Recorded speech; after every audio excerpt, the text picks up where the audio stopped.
दोस्तों, बहुत ही short notice में आपको इनविटेशन भेजा हुआ है कि आज ये वेबिनार हम लेने जा रहे हैं और ये वेबिनार सिर्फ रहेगा मधुमक्खी के ऊपर। मधुमक्खी अगर नहीं है, अनार की बात छोड़िए, मधुमक्खी अगर नहीं है तो हमें खाने के लिए कुछ नहीं मिलेगा, क्योंकि जो भी पॉलिनेशन होता है, मादा फूल और नर फूल का जो भी मीटिंग होता है, उसके अंदर सबसे ज्यादा रोल प्ले करने वाला कोई इंसेक्ट अगर है तो वो मधुमक्खी है। वो हमें शहद, जिसे हम हनी बोलते हैं या मध मराठीमध्ये आपण त्याला म्हणतो, ये हमें मिलता है, ये बात की बात है। लेकिन जो खाने के लिए अनाज पैदा होता है उसमें सबसे ज्यादा रोल जो है यह हनी बी का होता है, मधुमक्खी का होता है। और ये मधुमक्खी जिंदा रहना चाहिए, इसको मारना नहीं चाहिए।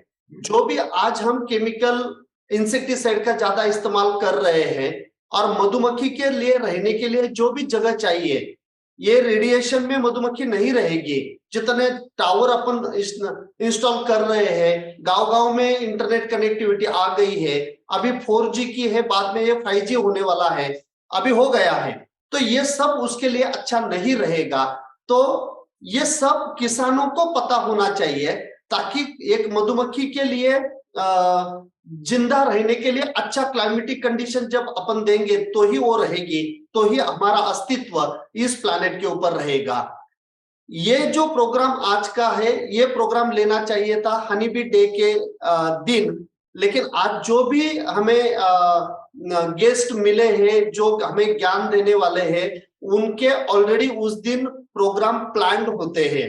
जैसे कि डॉक्टर मिलिंद जोशी साहब है, जो केवीके में रहते हैं बारामती में, और वहीं पे उनके बहुत सारे प्रोग्राम रहते हैं। उन्होंने जो भी काम अभी तक हनी बी के ऊपर किया हुआ है, तो उस दिन वो पॉसिबल नहीं थे कि वो हमें मिलेंगे, लेकिन आज जरूरी है अनार के किसान के लिए, क्योंकि अभी अंबिया बहार अपना स्टार्ट हो रहा है। अंबिया बहार में फूल आ रहे हैं, और ये जो फूल है, ये सभी फूल अपने सेटिंग करने के लिए मधुमक्खी का रोल बहुत इंपॉर्टेंट है। लेकिन क्लाइमेटिक कंडीशन भी बदल रही है, टेम्परेचर सडन इंक्रीज हो रहा है। आज महाराष्ट्र में कुछ कुछ जगह का टेम्परेचर 39 डिग्री सेंटीग्रेड तक चला गया है। तो ये सडन रात को ठंड है और दिन में इतनी ज्यादा गर्मी है। तो ये क्लाइमेटिक कंडीशन में जैसे हम बीमार पड़ते हैं, ऐसे ही मधुमक्खी भी बीमार पड़ती है, वो बाहर नहीं आती है, क्योंकि उसके पास ना शर्ट है ना उसके पास छाता है, वो प्रोटेक्ट करेगी। तो वो बोलती कि नहीं, चलो जो शहद मैंने कलेक्ट किया है उसी के ऊपर मैं फीड करके उसी में बैठी रहूंगी, और वो बाहर नहीं आती है। तो फिर अपना पॉलिनेशन का काम कौन करेगा? और ये भी चीज मैंने आपको हर एक ट्रेनिंग में बोला गया है कि अगर आपका फूल जिस दिन खिलता है, जिस दिन आपका फीमेल फ्लावर ओपन होता है, उसी दिन अगर मधुमक्खी उसके अंदर जाएगी तो आपको 500 ग्राम का फल मिलेगा। दूसरे दिन अगर जाएगी तो 400 ग्राम का फल मिलेगा। तीसरे दिन अगर जाएगी तो 300 ग्राम का फल मिलेगा। चौथे दिन अगर जाएगी तो 200 ग्राम का फल मिलेगा। और पांचवें दिन अगर मधुमक्खी वहीं पे जाती है तो वहां पे सेटिंग आपको नहीं मिलेगी, आपका ड्रॉपिंग वहां पे हो जाएगा। तो मधुमक्खी का कितना अहम पार्टिसिपेशन रहता है फलों के साइज पे। हम सिर्फ सेटिंग की बात करते हैं, लेकिन अगर पहले दिन जब फीमेल फ्लावर ओपन होता है उसी दिन अगर जाएगी तो बड़ा फल। हम इतने सारे फर्टिलाइजर का इस्तेमाल कर रहे हैं, water soluble fertiliser, organic fertiliser, biological fertiliser, उसके बाद अच्छी बड़ी बड़ी ब्रांच के ऊपर सेटिंग होना चाहिए, अंदर सेटिंग होगी तो बड़ा फल होगा। ये सब कुछ हम कर रहे हैं। पीजीआर का भी इस्तेमाल हम साइज के लिए कर रहे हैं, लेकिन अभी तक हमने कभी भी कंसंट्रेशन नहीं किया कि जिस दिन मधुमक्खी चाहिए उस दिन मधुमक्खी है या नहीं है। तो ये भी चीज आज आपको यहां से लेना है कि जिस दिन मेरे यहाँ पे पहला फीमेल फ्लावर निकलेगा उसी दिन अगर मधुमक्खी रहेगी तो मेरा फल का साइज बड़ा रहेगा, और चौथे दिन अगर जाएगी तो छोटा छोटा होता जाएगा, और पांचवें दिन अगर जाएगी तो फीमेल फ्लावर नीचे ड्रॉप होगा, पॉलिनेशन नहीं होगा। और ये सबसे इंपॉर्टेंट है। हम ड्रॉपिंग जब चालू होती है तब आप मुझे फोन करते हो और बोलते हो कि सर अभी क्या करना है, ड्रॉपिंग हो रही है।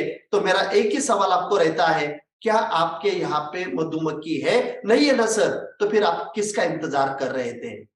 जिस दिन आपके यहाँ पे मधुमक्खी चाहिए उस दिन आपको देना पड़ेगा, अदरवाइज सेटिंग नहीं होगा। कितने भी स्प्रे कर लीजिए, कितने भी अपने पैसे खर्चा किया तो भी आपका सेटिंग नहीं होगा। तो ये मधुमक्खी इतना अहम भूमिका अनार में करती है ताकि हमें अच्छा क्वालिटी का बढ़िया या फल मिलता है। तो ये सबसे इंपॉर्टेंट है। और आप सब लोगों को ये पता है कि ये जो 2023 अम्बे बहार हर एक का अनार बिना दाग का बढ़िया क्वालिटी का जुलाई अगस्त सितंबर में हार्वेस्टिंग में आएगा। इसके लिए ये पूरा हर हफ्ते में हम जो वेबिनार कर रहे हैं, लेकिन अगर मधुमक्खी नहीं है तो अनार का फल ही नहीं आएगा। तो बिना दाग का या दाग वाला वो तो बात की बात है, लेकिन अगर पहले ही आपको अगर मधुमक्खी वाला चाहिए, मधुमक्खी चाहिए तो ही फल आएगा। तो यहां से हम ये वेबिनार की आज शुरुआत करने वाले हैं। फार्म डीएसएस ये एग्रीटेक स्टार्टअप है। फार्म डीएसएस ये गवर्नमेंट का जो स्टार्टअप स्कीम है, इसके अंदर रिकॉग्नाइज्ड एग्रीटेक स्टार्टअप है। और ये स्टार्टअप ने अभी तक फंडिंग नहीं रेज किया है। ये बूटस्ट्रैप मतलब जो भी आज किसानों के लिए शिक्षण देते हैं और उसी से जो भी पैसे आते हैं उसी के ऊपर ये स्टार्टअप काम कर रहा है। ये स्टार्टअप खेती में काम करता है, मतलब खेत में ही इनका सेटअप है और खेत में ही सब लोग काम करते हैं। और जो भी किसानों के लिए, जैसे कि फार्म डीएसएस मोबाइल एप्लीकेशन आपने देखा होगा, एग्री एकेडमी एप्लीकेशन आपने देखा होगा, ये बिल्ड करने वाली टीम अपनी खेत में ऑफिस में बैठती है। और जब मैं उनको बोलता हूं चलो 12 बजे अपन खेत में चलते हैं, वो बोलते हैं सर इतने धूप में। मैंने बोला चलो, अपने किसान तो दोपहर में ही खेत में रहते हैं। और जब मैं खेत में जाता हूं उनको बोलता हूं कि चलो रिक्वेस्ट रेज करो, वो बोलते सर दिखता नहीं है, सनलाइट बहुत तेज है। तो किसान क्या रात को ही कंप्लेंट रेज करेगा क्या या एडवाइजरी मांगेगा क्या? तो वो तो बेचारा खेत में होता है, बेचारा नहीं, वो तो खेत में होता है और हमेशा उसको दिखना चाहिए, उतना ब्राइट स्क्रीन आपका होना चाहिए। ऐसा ही एग्रीटेक स्टार्टअप है। और जो काम करने वाला साइंटिस्ट होता है वो खेत में रहेगा तो अच्छा साइंटिस्ट वो बनेगा, क्योंकि वो किसान के साथ में काम करेगा। ये हमारा एक मेन पर्पस है कि खेत में क्यों है। बड़ी बड़ी बिल्डिंग्स में भी ये स्टार्टअप रहते हैं, लेकिन क्या किसानों के साथ में वो इतना मिलजुल के काम करते हैं क्या? तो इसका आंसर आता है नहीं। तो जो भी अपना 16 एकड़ का पूरा फार्म है, इस फार्म पे ये स्टार्टअप का सेटअप है। और वहां पे अभी पोमोग्रेनेट एक अपना पहला फसल था जो अनार, सेकेंड सोयाबीन था। सोयाबीन 1 एकड़ में हमने 25 क्विंटल तक एवरेज ले लिया है। उसके बाद प्याज जो कांदा बोलते हैं, ओनियन बोलते हैं, इसमें 25 क्विंटल का यील्ड ले लिया है। तो जो भी मैनेजमेंट प्रैक्टिसेस है, सीड रेट है, स्पेसिंग है, प्लांटिंग मेथड है, ड्रिप इरिगेशन है, स्प्रिंकलर इरिगेशन है, कौन से पीजीआर का इस्तेमाल करना है, कौन से इंसेक्टिसाइड फंजीसाइड का इस्तेमाल करना है, न्यूट्रिशन कैसे देना है, ये सब चीजों के ऊपर हम काम करते हैं। ना कि ओनली मारो और डालो, ये 2 चीजों के ऊपर तो होता ही है, लेकिन बाकी चीजें भी बहुत इंपॉर्टेंट होती है। और अनार में जब हमने पहले स्टार्ट किया था 2007 में, 2007 से लेके अभी तक सिंगल स्टेम में आपका पौधा चाहिए जो कि कैनोपी उसकी खुद मैनेज करता है। बेड के ऊपर ही प्लांटेशन होना चाहिए, गड्ढे के अंदर प्लांटेशन करके कभी भी स्टेम को मिट्टी में मत डालो। ये सबसे पहले फार्म डीएसएस या बीटी गोरे ने बोला हुआ है। डबल लैटरल चाहिए और मिट्टी का पानी पकड़ने का क्षमता कितना है उसके हिसाब से आपका single lateral, double lateral, inline, online कैसे चाहिए, वो पूरा का पूरा 5 सूत्र में फार्म डीएसएस के माध्यम से सबसे पहले दिया गया है। उसके बाद कभी भी अनार का पौधा 9 फीट से ज्यादा नहीं होना चाहिए। 4 फीट तक ही उसको फूल लगते हैं, तो ज्यादा ऊंचाई वाला पौधा नहीं करना है। उसके बाद अवेना न्यूट्रीमिक्स घर पे ही आप माइक्रो न्यूट्रिएंट बनाइए 10 रुपए लीटर वाला। ये भी फॉर्मूला सबसे पहले फार्म डीएसएस ने दिया है।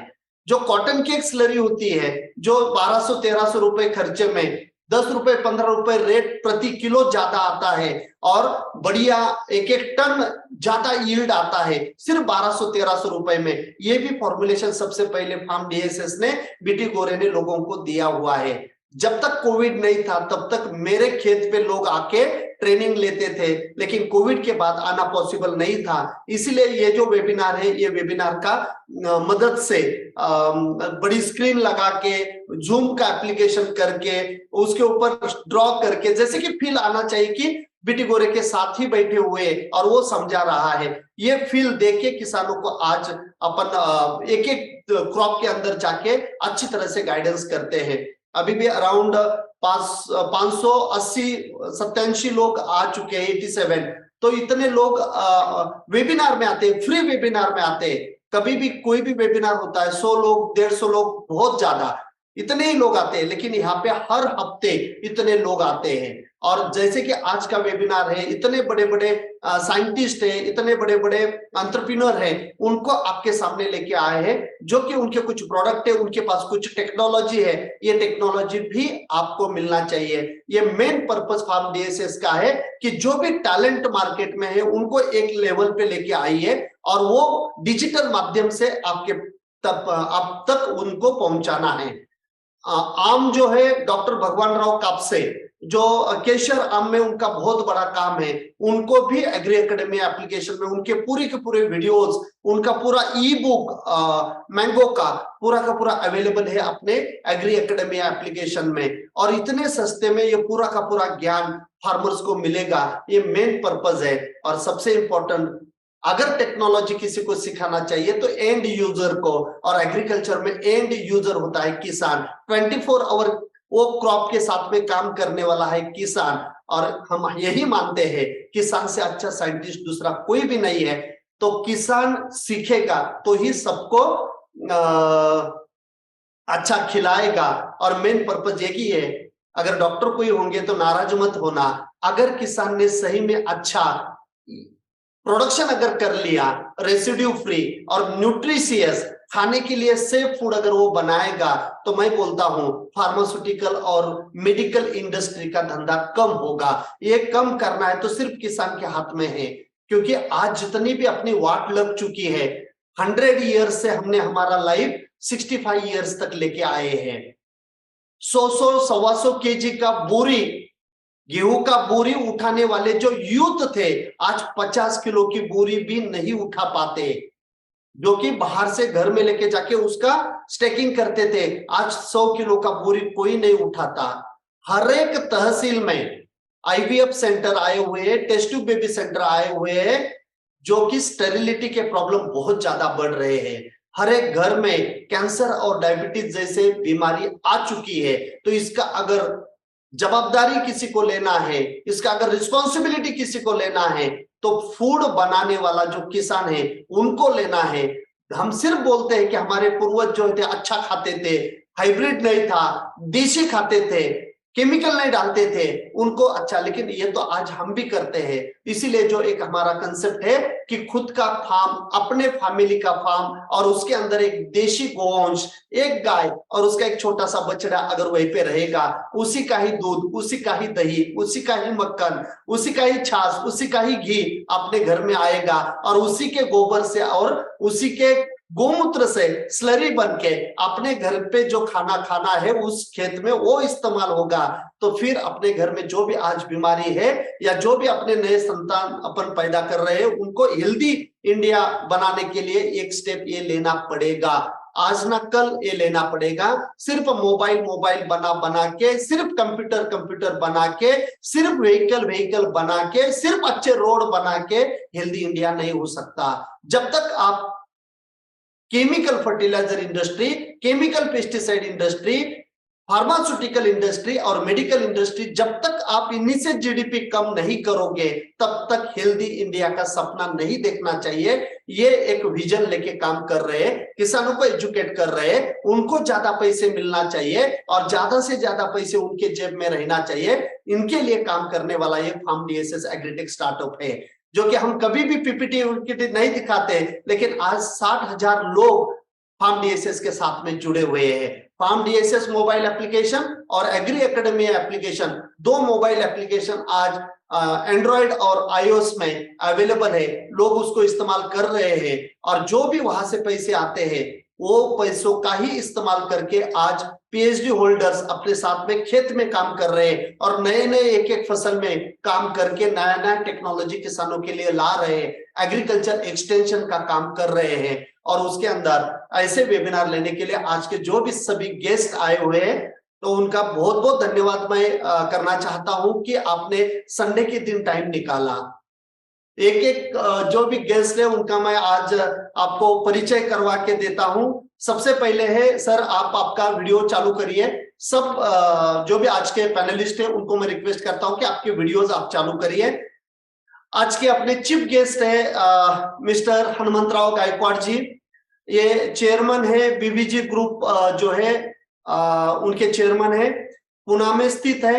और बीवीजी सर उनके भाषण में बताएंगे बीवीजी ग्रुप कितना बड़ा है, लेकिन जो मुझे पता है कि 80,000 एम्प्लॉइज, अभी बड़े होंगे मुझे पता नहीं, लेकिन जिस दिन सर को मैं घर पे मिला था, संडे ही था सर, और दिन भर मैं आपके साथ में था, मुझे आज भी याद है, कोविड से पहले की बात थी। तो 80,000 फार्मर्स, सॉरी 80,000 एम्प्लॉइज वाली कंपनी सर चला रहे हैं। और सर ही बताएंगे कि पार्लियामेंट से लेके राष्ट्रपति भवन से लेके जितने भी इंडिया में टेम्पल से, वो सब टेम्पल का हाउस कीपिंग का काम करने वाली सर की बीवीजी जो कंपनी है। और सबसे इंपॉर्टेंट, लोगों को अच्छा खिलाना चाहिए, ऑर्गेनिक प्रोडक्ट मिलने चाहिए और ऑर्गेनिक खाना लोगों को मिलना चाहिए, इसीलिए सर ने एग्रीकल्चर में भी एक स्टेप ले लिया है। और ऑर्गेनिक में जो भी अच्छा प्रोडक्ट है, जो भी अच्छे साइंटिस्ट है ग्लोबली, इनको सबको इंडिया में लाके एक अच्छा टेक्नोलॉजी किसानों के लिए समर्पित करना चाह रहे हैं। और अभी कुछ प्रोडक्ट लाए भी है, उनके रिजल्ट भी अच्छे हैं। उसमें से ही एक प्रोडक्ट है पॉलिनेटर, जो हनी बी को अट्रैक्ट करता है।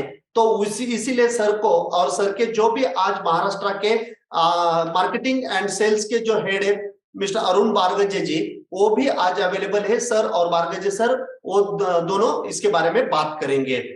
उसके बाद दूसरे जो अपने साइंटिस्ट है वो है श्री डॉक्टर श्री मिलिंद जोशी जी।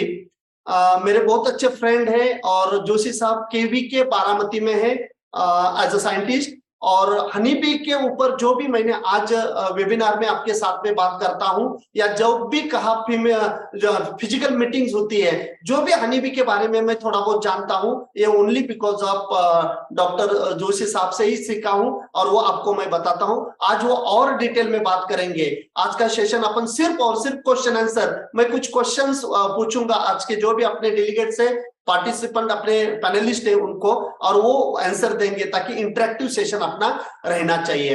तो जोशी साहब, आपका बहुत बहुत वेलकम। उसके बाद में है बायोलॉजिकल में बहुत अच्छा state of the art facility, Nashik जैसे महाराष्ट्र का इतना प्रोग्रेसिव एक डिस्ट्रिक्ट है, उसमें अंदर एसके बायोबिज जो कंपनी है, वो कंपनी का पूरा R&D का, और नए प्रोडक्ट लाना है, और अच्छा काउंट वाले प्रोडक्ट देना है, कम से कम डोज वाले प्रोडक्ट देना है, डेक्सट्रोज फॉर्मुलेशन में देना है। ये सब टेक्नोलॉजी यूएस से सीख के आए हुए, पोस्ट डॉक्टरेट किया है डॉक्टर पराग सौदागर साहब ने, जो कि यूएस से उन्होंने किया हुआ है। बहुत अच्छी टेक्नोलॉजी एग्रीकल्चर में, जो फार्मास्यूटिकल में बायोलॉजिकल प्रोडक्ट का टेक्नोलॉजी इस्तेमाल किया जाता है, वही टेक्नोलॉजी एग्रीकल्चर में कैसे लाना है, और वो कॉस्ट इफेक्टिव होना चाहिए, क्योंकि इतनी छोटी टैबलेट होती है, उसका रेट 30-40 रुपए होता है, और एग्रीकल्चर में ग्राम्स में या केजी में देना पड़ता है, और फार्मर का इनकम उसको कंपेयर करके वो सस्ते में कैसे आएगा। ऐसी टेक्नोलॉजी बिल्ड करके और R&D के ऊपर कॉन्सेंट्रेट करके, मतलब आज जब सर आपके साथ में बात करेंगे, माइक्रो ऑर्गेनिजम्स का उनका प्रोडक्ट है, जो बीकेयर नाम से मार्केट में अवेलेबल है। इस पहला साल है उनका, लेकिन इतने सारे किसानों ने मुझे फीडबैक दिया है कि वो इस्तेमाल करने के बाद तुरंत वहां पे हनी भी आती है। तो माइक्रो ऑर्गेनिजम्स का भी क्या रोल होता है, ये मैं सर से पूछूंगा। और ये प्रोडक्ट आपने कैसे दिमाग लगा के किसानों के लिए दे दिया। माइक्रो ऑर्गेनिज्म में जो बायो फर्टिलाइजर होते हैं, उसमें nitrogen fixing, phosphorus solubilising, potash mobilising, ये तो हमने सुना हुआ है, लेकिन calcium solubilising and mobilising bacteria सबसे पहले इंडस्ट्री में सौदागर साहब ने दिया हुआ है। तो श्रेय तो जाना चाहिए, क्योंकि ये किसानों के लिए काम कर रहे हैं, क्योंकि इतनी सारी अपने यहाँ पे कैल्शियम कार्बोनेट वाली मिट्टी है, उसी से ही जो फिक्स हुआ कैल्शियम है, उसी को अवेलेबल करके अगर हम पौधे में दे देंगे, तो ये जो हम कैल्शियम नाइट्रेट या कैल्शियम के इतने सारे फर्टिलाइजर इस्तेमाल कर रहे हैं, उसको हम कम कर सकते हैं। तो सर से भी कुछ क्वेश्चन आज के तारीख में मैं हनी बी के बारे में पूछूंगा। सर, तो आपका बहुत बहुत वेलकम। आप टाइम निकाल के, संडे के दिन टाइम निकाल के आप इस वेबिनार में आए हो। उसके बाद आगे के जो ऑर्गेनिक खा खा के, या मैं बोल सकता हूं कि उनके ब्लड में, उनके खून में पूरा का पूरा ऑर्गेनिक भरा हुआ है। मिस्टर विवेक रोहगले जी जो संस्थापक है विजय एग्रो इंडस्ट्रीज संगमनेर से, गवर्नमेंट जॉब थे, एमएससी एग्रीकल्चर है, गवर्नमेंट का जॉब छोड़ के सिर्फ ऑर्गेनिक में काम करना है, लोगों को ऑर्गेनिक खिलाना है, और कंपनी का नाम दे दिया मां के नाम से। मेरे मां का नाम कभी भी मैं खराब नहीं करूंगा तो मेरी कंपनी अच्छा ही काम करेगी, ये पर्पस लेके विजय एग्रो इंडस्ट्रीज ये कंपनी की स्थापना उन्होंने किया हुआ है। नीम के अंदर, करंज के अंदर और माइक्रो ऑर्गेनिजम्स के अंदर काम करने वाली ये कंपनी है। कोई भी प्रोडक्ट इनका केमिकल नहीं रहेगा। आज के तारीख में जब जब सर के साथ में, विवेक सर के साथ में बात होती है तो यही बोलते हैं अपने कंपनी का कभी भी केमिकल नहीं आएगा। Nature friendly, eco friendly, human safe, honeybee के लिए सेफ, ऐसे प्रोडक्ट लेके आऊंगा। अभी उन्होंने एक प्रोडक्ट लॉन्च किया हुआ है कॉम्बो 300। कॉम्बो 300 ये प्रोडक्ट में 2 बॉटल है, एक के अंदर है नीम और एक के अंदर है करंज। 2.5 ml अगर दोनों लेंगे तो फ्लावरिंग स्टेज में जो भी सकिंग पेस्ट आता है, सकिंग पेस्ट में आपका थ्रिप्स हो सकता है, एफिड्स हो सकता है, सिर्फ ऑर्गेनिक प्रोडक्ट से वो अच्छी तरह से कंट्रोल करते हैं। तो बायोलॉजिकल के कुछ प्रोडक्ट है, ऑर्गेनिक के कुछ प्रोडक्ट है, आर्गो स्ट्रॉन्ग करके उनका एक ऑर्गेनिक फर्टिलाइजर मैं बोलूंगा, सभी केक का एक साथ में मिक्सचर करके हर एक पोमोग्रेनेट का ग्रोर जो है वो एक्सेप्ट करता, ऐसे प्रोडक्ट वो बनाते हैं और किसानों की सेवा कर रहे हैं। तो सर आपका बहुत बहुत वेलकम, आप टाइम निकाल के आए हैं। और उसके बाद में सबसे फोटो से ही आपको पता चला होगा कि ये बी कीपर, मतलब हनी बी को पालने वाला एक अवलिया मैं बोलूंगा, अविनाश खोसे जी, जो कि नगर डिस्ट्रिक्ट से ही है और हनी बी के साथ में मैं तो बोलूंगा शादी किए हुए हैं। हनी बी के साथ में इतने प्यार से रहते हैं और किसानों को हनी बी की बॉक्स भी देते हैं। हनी बी कैसे पालना है, उनका कैसे परवरिश करना है। बहुत सारे लोग बोलते हैं कि हनी बी अगर हमने बॉक्स रखा तो उसी से भी बाहर नहीं आती है। कुछ लोग केमिकल इस्तेमाल करके उसको मार भी देते हैं। उसको क्या खिलाना चाहिए, वो डब्बा रखेंगे तो उसका मुंह किधर होना चाहिए, ये सभी चीजें जो प्रैक्टिकल चीजें होती है, ये सभी प्रैक्टिकल चीजें आपको अविनाश जी आज बताने वाले हैं। एक फार्मर है, एक किसान का बेटा है और एक एंटरप्रेन्योर भी है, किसानों की सेवा कर रहे हैं और वो भी हनीबी के साथ में। हनीबी खुद खाने के लिए, उनका भोजन लेने के लिए वहीं पे जाती है, लेकिन पॉलिनेशन करके देती है। पैसे कमाना कोई पाप नहीं है, लेकिन वो पैसे अगर पाप का धंधा करके कमाएंगे तो अच्छा नहीं होता है। हनीबी के जैसे ही सबने बिजनेस करना चाहिए कि जो मेरा कस्टमर है वो कस्टमर बड़ा होना चाहिए, उसके पास ज्यादा पैसे आना चाहिए, उसका खेती करते समय कम से कम कष्ट में और कम से कम खर्चे में कैसी खेती हो, यही एक मैसेज हनीबी से हमने सीखना चाहिए कि जब भी हम वहां से कुछ तो भी लेंगे पैसे तो उसको बहुत ज्यादा दे देंगे। जैसे कि वो थोड़ा सा शहद ले लेती है, लेकिन इतना सारा पॉलिनेशन करके आज जो 750 करोड़ लोग इस प्लानेट के ऊपर है, उनको खाना खिलाने का काम एक अकेले हनीबी करती है और ये आपका केमिकल का स्प्रे उसको मार देता है। नियोनिकोटिनाइड इंसेक्टिसाइड से, जो कि उसको घर नहीं ढूंढना, मतलब उसका ब्रेन इतना डैमेज हो जाता है कि वो जो छाता रहता है उसका मोहर अपन जिसे बोलते हैं वो ढूंढ नहीं पाती और एक अकेले हनीबी कभी जिंदा नहीं रहती, वो समूह में रहती है, सोशल इंसेक्ट है। तो इस प्रकार से पाप हम करते हैं, ये पाप कम होना चाहिए तो ही हमारा अस्तित्व इस प्लैनेट के ऊपर रहेगा। तो इसीलिए आज का वेबिनार है। तो ज्यादा टाइम मैं नहीं लूंगा, आज के जो भी पहले गेस्ट है उन्हीं से मैं शुरुआत करूंगा। पहले मैं डॉक्टर मिलिंद जोशी साहब को कुछ सवाल करूंगा। मिलिंद जोशी साहब, मेरी आवाज आपको आ रही है? Yes sir. बिल्कुल, आप अगर आपका वीडियो चालू कर सकते हो तो वीडियो चालू करिए प्लीज। यस, आप बिल्कुल, लाइट भी आपका यहाँ पे अच्छा है और आपकी आवाज भी आ रही है। तो अभी जो भी आपको आपके बारे में और हनीबी के बारे में जो भी आपको बोलना है, एक 2-3 मिनट में बोल दीजिए। बाद में मेरे पास आपके लिए 6 प्रश्न है। तो वो 6 प्रश्न मैं आपको बोलूंगा। तो जो भी एक 2-3 मिनट का आपका मैसेज है, वो मैसेज आप हमारे किसानों के लिए दे दीजिए। ठीक है सर। पहले तो मैं आपका शुक्रिया अदा करूंगा कि आपने ये क्रॉप प्रोडक्शन बढ़ाना है, फर्टिलाइजर यूज करना है, पेस्टिसाइड, लेकिन एक बहुत अच्छा टॉपिक आपने निकाला। हम लोग ये मानते हैं कि एग्रीकल्चर सेक्टर में अगर हमें फार्मर्स का नेट प्रॉफिट बढ़ाना है, नॉट ओनली इनकम, अगर उसका नेट प्रॉफिट बढ़ाना है यानी यील्ड भी बढ़ना चाहिए, इनकम भी अच्छा मिलना चाहिए और कॉस्ट भी कम से कम रहना चाहिए, तो जो 4 एलिमेंट हमें चाहिए, सीड है, प्लांटिंग मटेरियल है, फर्टिलाइजर, पेस्टिसाइड है, तो उसके साथ साथ फिफ्थ एलिमेंट जो है वो हनी बी है। अगर हम लोग बात करें पूरे प्रकृति में जो कोई एक ऐसी चीज है कि जिसको एक्सपायरी डेट नहीं है, तो वो है एक प्योर हनी। अगर हम एग्जांपल लें तो अभी भी इजिप्ट या कहीं पे अगर ममीज को देखा जाए तो ममीज के बाजू में हमें हनी की बॉटल रखी हुई मिलती है। वो जब से रखी हुई है तब से अभी भी सेम ही रहती है। तो इसीलिए अगर हम हनी बी का थोड़ा प्रिजर्वेशन करें, कंजर्वेशन करें, मैं खुद अभी 2012 से इसमें काम कर रहा हूँ, नियर अबाउट 10 ईयर्स से। और बहुत सी स्कीम्स भी अभी गवर्नमेंट ऑफ इंडिया से आ रही है कि जो एग्रीकल्चर में प्रोडक्शन बढ़ाने के लिए साथ साथ जो रूरल एरिया में रूरल यूथ है, ग्रामीण युवक है और महिलाएं जो है, उनको भी एक साइड बिजनेस वहां पे वो दे सकता है। तो इस हिसाब से हम लोग काम कर रहे हैं। बाकी ऑल ओवर इंडिया में जो AICRP प्रोजेक्ट है, उसका महाराष्ट्र का जो रिसर्च सेंटर है वो हम लोग यहाँ पे बारामती KVK में कंडक्ट कर रहे हैं। इसके अंडर जो काम कर रहे हैं वो ट्राइबल सब प्लान में हम लोग दे रहे हैं, नंदुरबार और गढ़चिरौली। अभी जो 10,000 FPOs वाला स्कीम चल रहा है उसमें महाराष्ट्र में 5 हनी FPOs सैंक्शन हुई है, जिसमें से 3 FPOs हम लोग बना रहे हैं। नासिक में एक बन चुकी है, सतारा में एक बन चुकी है, अभी गढ़चिरौली का काम चल रहा है।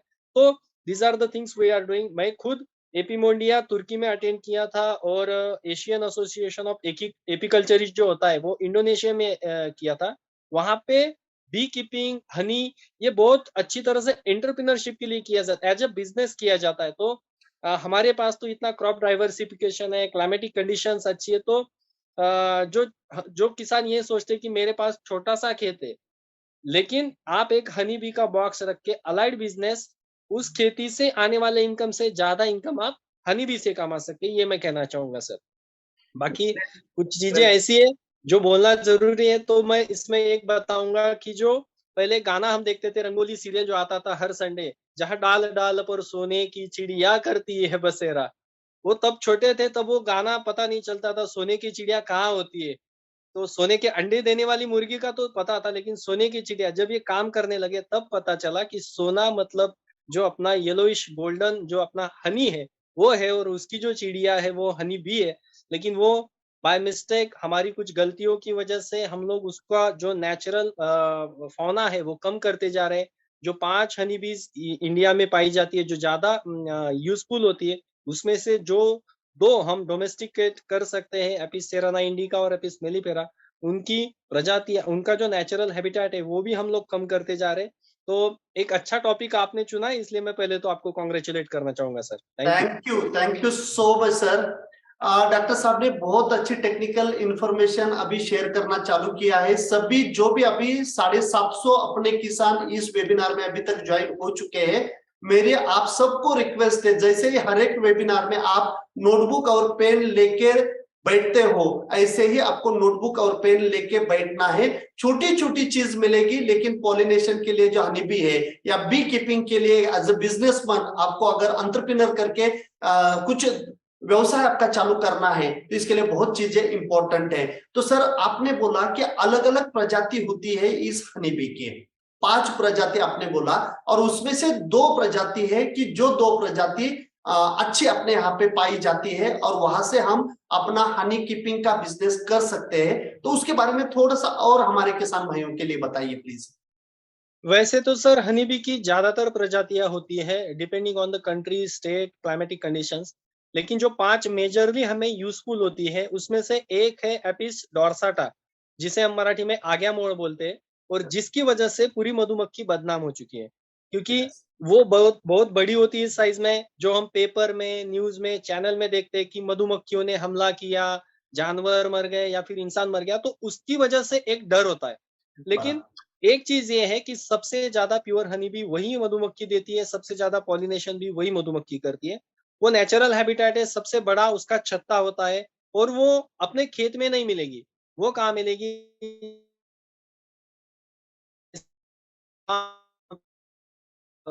पायवीर बनाते थे, या फिर कोई दगड़ी जो चाल होती थी, जो बिल्डिंग होती थी। गांव में एक बड़ा सा पेड़ होता था, जो जिसे हम लोग बोलते थे कि गांव का जो एंट्री गेट होता था या फिर पेड़ होता था, पीपल या वड वाला, तो वहां पे वो रहते थे। ये एक प्रजाति हुई। दूसरी जो दो प्रजातियां हैं, एपिस सेराना इंडिका, जिसे भारतीय या इंडियन भी बोला जाता है, और एपिस मेलिफेरा, ये यूरोपियन या इटालियन भी बोला जाता है। ये दोनों हम यूज कर सकते हैं। दोनों अच्छी तरह से पॉलिनेशन भी करते हैं, और हनी हार्वेस्टिंग के लिए ये दोनों बहुत ही ब्यूटीफुल है। इसमें एक ही ध्यान रखना है कि जो प्लेन एरिया है, जहाँ पे लैंड एलिवेशन जो है वो प्लेन है, वहां पे सबसे ज्यादा काम करेगी एपिस मेलिफेरा, जैसे कि प्लेन। और अगर आपका हिली एरिया है, आप डोंगर जो होता है या फिर पहाड़ी एरिया में काम कर रहे हैं, वहां पे रहते हैं, तो वहां पे एपिस सेराना इंडिका ज्यादा काम करती है क्लाइमेटिक कंडीशंस की वजह से। एपिस फ्लोरिया है, वो नेचुरली आपके अनार के बगीचों में आपको पाई जाएगी। और एक छोटी सी मधुमक्खी होती है, जिसे हम डंक विरहित, या जिसको यानी वो काटती नहीं है, एपिस, बराबर। मैं भी नाम भूल गया, ट्राइगुना। एपिस नहीं, ट्राइगुना स्पेसीज होती है। तो ये जो स्पेसीज है, हिमाचल में घरों घरों में ये पाई जाती है। ये हम पाल सकते हैं, लेकिन इसके लिए कोई पेटी या कोई हाइव नहीं होता है। ये बांबू या दरारों में रहती है। और इसका सबसे ज्यादा यूज जो होता है वो प्रोपोलिस के लिए होता है। वैसे तो हर एक मधुमक्खी आपको पहले तो हनी देगी, क्रॉप पॉलिनेशन करके देगी, प्रोपोलिस देगी, वैक्स देगी, लेकिन ये सबसे ज्यादा आयुर्वेदिक के लिए यूज होता है इसका, ट्राइगोना का प्रोपोलिस में। और बी वेनम भी आप इसमें से ले सकते हैं। तो मैं रिकमेंड करूंगा ये दो स्पीसीज जो है, एपिस सेराना इंडिका और एपिस मेलिफेरा, ये हम यूज कर सकते हैं, और इससे अच्छा हनी हम हार्वेस्ट कर सकते हैं। Great sir. एक मिथ है, मुझे पता नहीं है कि यहाँ पे ये बोलना चाहिए या नहीं बोलना चाहिए, लेकिन फार्मिंग कम्युनिटी में ये प्रचलित है। इसलिए अभी जो आज्ञा मोहड़ आपने बोला कि जो बहुत ज्यादा काटती है, तो उनके जो छत्ते होते हैं बड़े बड़े पेड़ के ऊपर या बिल्डिंग्स होती है वहां पे होते हैं। बहुत सारे लोगों का मानना यह है कि जो फीमेल्स में 4 डेज का जो साइकिल होता है पीरियड्स का, तो उस टाइम अगर वो फीमेल उसके बाजू में चली जाती है तो वो उसको काटती है, ऐसा मिथ है या सही है? ये एजुकेशन किसानों को चाहिए, इसीलिए थोड़ा सा अगर इसके बारे में कुछ बात कर सकते हो तो प्लीज। सर एक्चुअली ये चीज बहुत बार सुनने को भी मिली, लेकिन इसका अभी कोई साइंटिफिक प्रूवन रिकॉर्ड नहीं है। हाँ, ये होता है, बहुत सी जगह होता है। मे बी जो स्मेल आता है, जैसे कि इंसेक्ट्स में होता है जो फेरोमेन रिलीज होता है, उसी तरह अगर कोई स्मेल ऑर्डर जो रिलीज होता है, कि जो उनकी या मधुमक्खियों की छत्तों में थोड़ी घबराहट पैदा करता होगा, उसी की वजह से यह सब होता है, ऐसा मैं भी मानता हूँ। लेकिन इसका कोई अभी तक साइंटिफिक अप्रूवल नहीं है। ओके। अभी ये जो मधुमक्खी, हम अभी तो पॉलिनेशन के लिए ही बात करते हैं और अभी सिर्फ हम अनार के बारे में ही बात कर लेते हैं।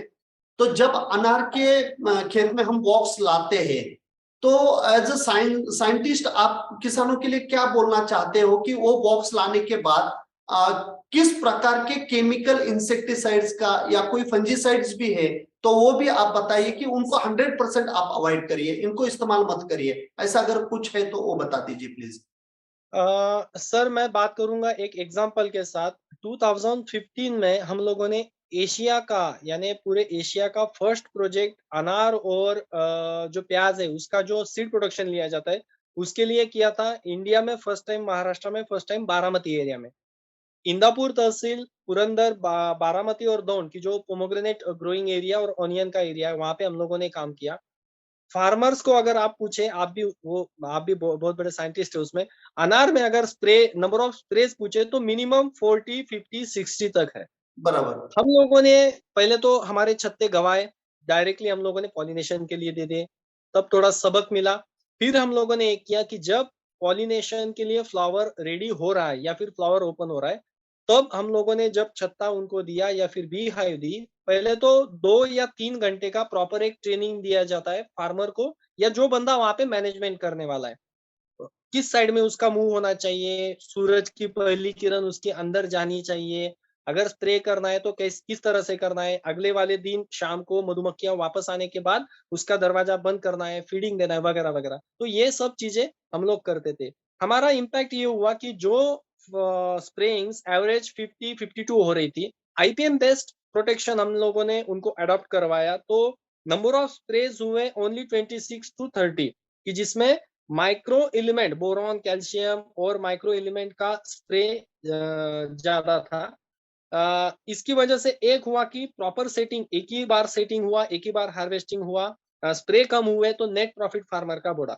आपके क्वेश्चन का मैं आंसर दूंगा कि अगर यूज करना है तो पहले ये पता करें कि केमिकल का यूज करना जरूरी है या फिर बॉटनिकल से काम हो सकता है, बायोलॉजिकल काम हो सकता है, जैसे कि ईटीएल लेवल पे। इफ यू नीडेड, अगर आपको करना ही है केमिकल स्प्रे, तो दूसरे दिन सुबह आप जब स्प्रे करने वाले हैं तो अगले दिन शाम को जब मधुमक्खियां अपना काम करके वापस आ रही है, शाम को वो छत्ता जो है, वो दरवाजा जो है वो बंद कर देना है। उसके साथ ही आपको 1-2 दिन के लिए उसको फीडिंग दे देना है, वहां पे ऊपर जो शुगर जैगरी का हम मटेरियल बना के देते हैं वो दे देना है, ताकि 2 दिन वो दरवाजा बंद रहेगा, उसको फीडिंग भी मिलता रहेगा, जब तक आपके पेस्टिसाइड का वेटिंग पीरियड कम ना हो जाए। और मैं रिकमेंड करूंगा सर, सबसे ज्यादा आपने भी बात की, नियोनिकोटिनाइड जो है, इमिडाक्लोप्रिड, एसिटामिप्रिड, ये जरूरत होने पर ही यूज करें। आपका सेटिंग हो गया है, मधुमक्खी नहीं है, तभी आपको यूज करना चाहिए, अगर जरूरत है तो। ग्रेट सर, वाह, इतने जबरदस्त इंफॉर्मेशन दिया है। जो हमारे से गलती होती है, सर ने बोला है कि अगर आपने हनी बी की बॉक्सेस आपके खेत में रखी हुई है और अगर आपको केमिकल का स्प्रे करना है तो पहले करना ही या नहीं करना ये डिसीजन लीजिए। अगर पेस्टिसाइड इस्तेमाल करना है तो आपके पास पहले 2 ऑप्शन होना चाहिए। एक है बोटेनिकल, मतलब ऑर्गेनिक, जैसे कॉम्बो 300 मैंने पहले ही बात किया है, और दूसरा होता है बायोलॉजिकल, जैसे MBV 16 SK बायोबिस कंपनी का है। उसके लिए अगर क्लाइमेटिक कंडीशन फेवरेबल है, जो पराग सर बाद में बात करेंगे, तो वो अगर इस्तेमाल करना है तो वो इस्तेमाल करिए, जो हनीबी के लिए कुछ भी डैमेज नहीं करते हैं। और तो भी अगर आपको केमिकल इस्तेमाल करना ही है तो जो नियोनिकोटिनाइड है, इमिडाक्लोप्रिड है, थायोमिथॉक्साम है, एसिटामिप्रिड है, डेंटासु जैसा है, ये आपको इस्तेमाल नहीं करने हैं। जो सबसे ज्यादा यूरोपियन कंट्रीज में तो इनको बैन किया हुआ है, वहीं पे वो मिलते ही नहीं है, इतने सारे डेंजरस वो है। तो ये जो भी है उनको इस्तेमाल नहीं करना है। इसके बाद के जितने भी केमिकल आपको इस्तेमाल करना है अगर, तो आप हनी बी के बॉक्स का जो दरवाजा है, डोर है, उसको बंद कर दीजिए। जब वो शाम को उसके घर में चली जाएगी, दरवाजा बंद कर दीजिए, सुबह सुबह स्प्रे करिए, 2-3 दिन उसको खाना दे दीजिए, जागरी मतलब गुड़ का पानी या शुगर का पानी उसको दे दीजिए। और वो पानी देने के बाद आप उसको जिंदा भी रखेंगे और ये जो पॉइजनिंग होने वाली है ये पॉइजनिंग भी नहीं होने देंगे। तो मैं अभी अविनाश खोसे साहब का जो भी एक्सपीरियंस है इसके बारे में, अविनाश जी आप अभी आपका अनम्यूट करिए। और ये जो अभी सर ने बोला है इसके अंदर, क्योंकि आप तो प्रैक्टिकली करते हैं, सर साइंटिस्ट है, सर ने प्रोजेक्ट्स किए हुए हैं, लेकिन आप खुद एक किसान हो और आप बी कीपिंग भी करते हो, और आपका और अगर कुछ एक्सपीरियंस है तो वो आप शेयर करिए प्लीज। सभी किसान भाई को मेरा नमस्कार। सर मैं आपको प्रथम धन्यवाद देता हूँ कि आपने मुझे भी यहाँ तक बोलने के लिए एक चांस दिया। फर्स्ट टाइम ऐसे वेबिनार में मैं बात कर रहा हूँ, कोशिश कर रहा हूँ कि जितना मेरे पास एक्सपीरियंस है आपको बता दूं। यस सर हम जब किसान के बगीच गार्डन में जब हम बक्सा लेके जाते हैं, जब बक्सा रखते हैं तो बक्सा रखने के लिए एक स्टूल की जरूरत गिरती है। मतलब चिट्टी रहे, चिट्टी जैसे ये जो बक्से में जो शहद रहता है वो खाने के लिए चिट्टी जैसे वो अंदर घुस ना पाए, इसलिए स्टूल के नीचे पानी की जैसे छोटे छोटे जो बोतल रहती है उसमें से पानी डाल के स्टूल का जो पैर रहता है वो पानी में रखना चाहिए ताकि चींटी ऊपर ना जाए, क्योंकि अंदर हनी रहता है, शहद रहता है, मीठा रहता है, और जो छोटे छोटे उनके जो लार्वा रहता है, छोटे छोटे अंडे रहते हैं, उसको कोई डैमेज ना कर पाए, इसलिए सबसे पहले स्टूल के अंदर पानी रखना चाहिए और उसके ऊपर हम बॉक्स रख देंगे। जैसे कि आप बोलते हैं कि पश्चिम की तरफ रखेंगे तो की तरफ मक्खी अच्छी तरह से काम करती है। वही जो आप जो बोल रहे हैं वो 100% श्योर है, वैसे हम रख देते हैं। और जैसे हम रख देते हैं तो हम दूसरे दिन जो है उसको फीडिंग करते हैं। अभी जो सर ने बोला कि गुड़ या फिर शक्कर, मतलब आधा किलो शक्कर और आधा लीटर पानी वाटर, तो दोनों मिक्स करते हैं और बॉक्स के अंदर जो फीडर रहता है जिसमें से हम वो फीडिंग डालते हैं। जितना हम फीडिंग ज्यादा दे सकते हैं अनार के लिए, तो उतनी मक्खी बहुत तेजी से काम करती है। मतलब उसको जो टॉनिक मिलता है, अगर 8-8 दिन में हम वो टॉनिक लगा देंगे तो अच्छी तरह से आज के मौसम में भी, ठंड में भी मक्खी अच्छी तरह से बाहर आती है ग्रेट, उसमें। बढ़िया बढ़िया और अविनाश जी। आज हाँ जी। के जी सर, और आज के जो महाराष्ट्र में ऐसा कंडीशन है, जो हरी चिड़िया रहती है जो मक्खी को खाती है। मतलब जैसे लाइट का जो तार, बिजली के जो तार रहती है, अगर कोई बगीचे में तार जाती है तो उसके ऊपर वो हरी चिड़िया बैठती है सर, जो पोपट के जैसी हरी हरी दिख रही है। वो मक्खी को ज्यादा पसंद करती है, वो खाती है सर। जब हमारी जो वर्कर बीज रहती है जो फूलों के अंदर जाके पोलन नेक्टर लाती है, तो उसको ऑटोमेटिकली हवा में कैच करती है। तो उसके लिए अभी महाराष्ट्र में अभी मेरे ख्याल से फरवरी महीने तक वो महाराष्ट्र में ज्यादा मिलती है, राजस्थान में तो अभी नहीं है। तो महाराष्ट्र के किसानों के लिए बोलना चाहूंगा, जिन्होंने भी बक्से रखे हैं, अगर हरी चिड़िया मक्खी को खाती है तो हमको शाम को वो गेट बंद करना है जहाँ से मक्खी बाहर निकलती है, और सुबह 11:30 से 11:30 बजे के बाद तब तक वो जो हरी चिड़ी है, वो बाकी के जो खेत में जो उसका खाना मिलता है, छोटे छोटे पतंग बितंग जो रहते हैं, वो खा के उसका पेट भर जाता है। फिर बाद में वो हम मक्खी का अगर गेट खोल देंगे तो उसके ऊपर हरी चिड़िया अटैक कम कर देती है।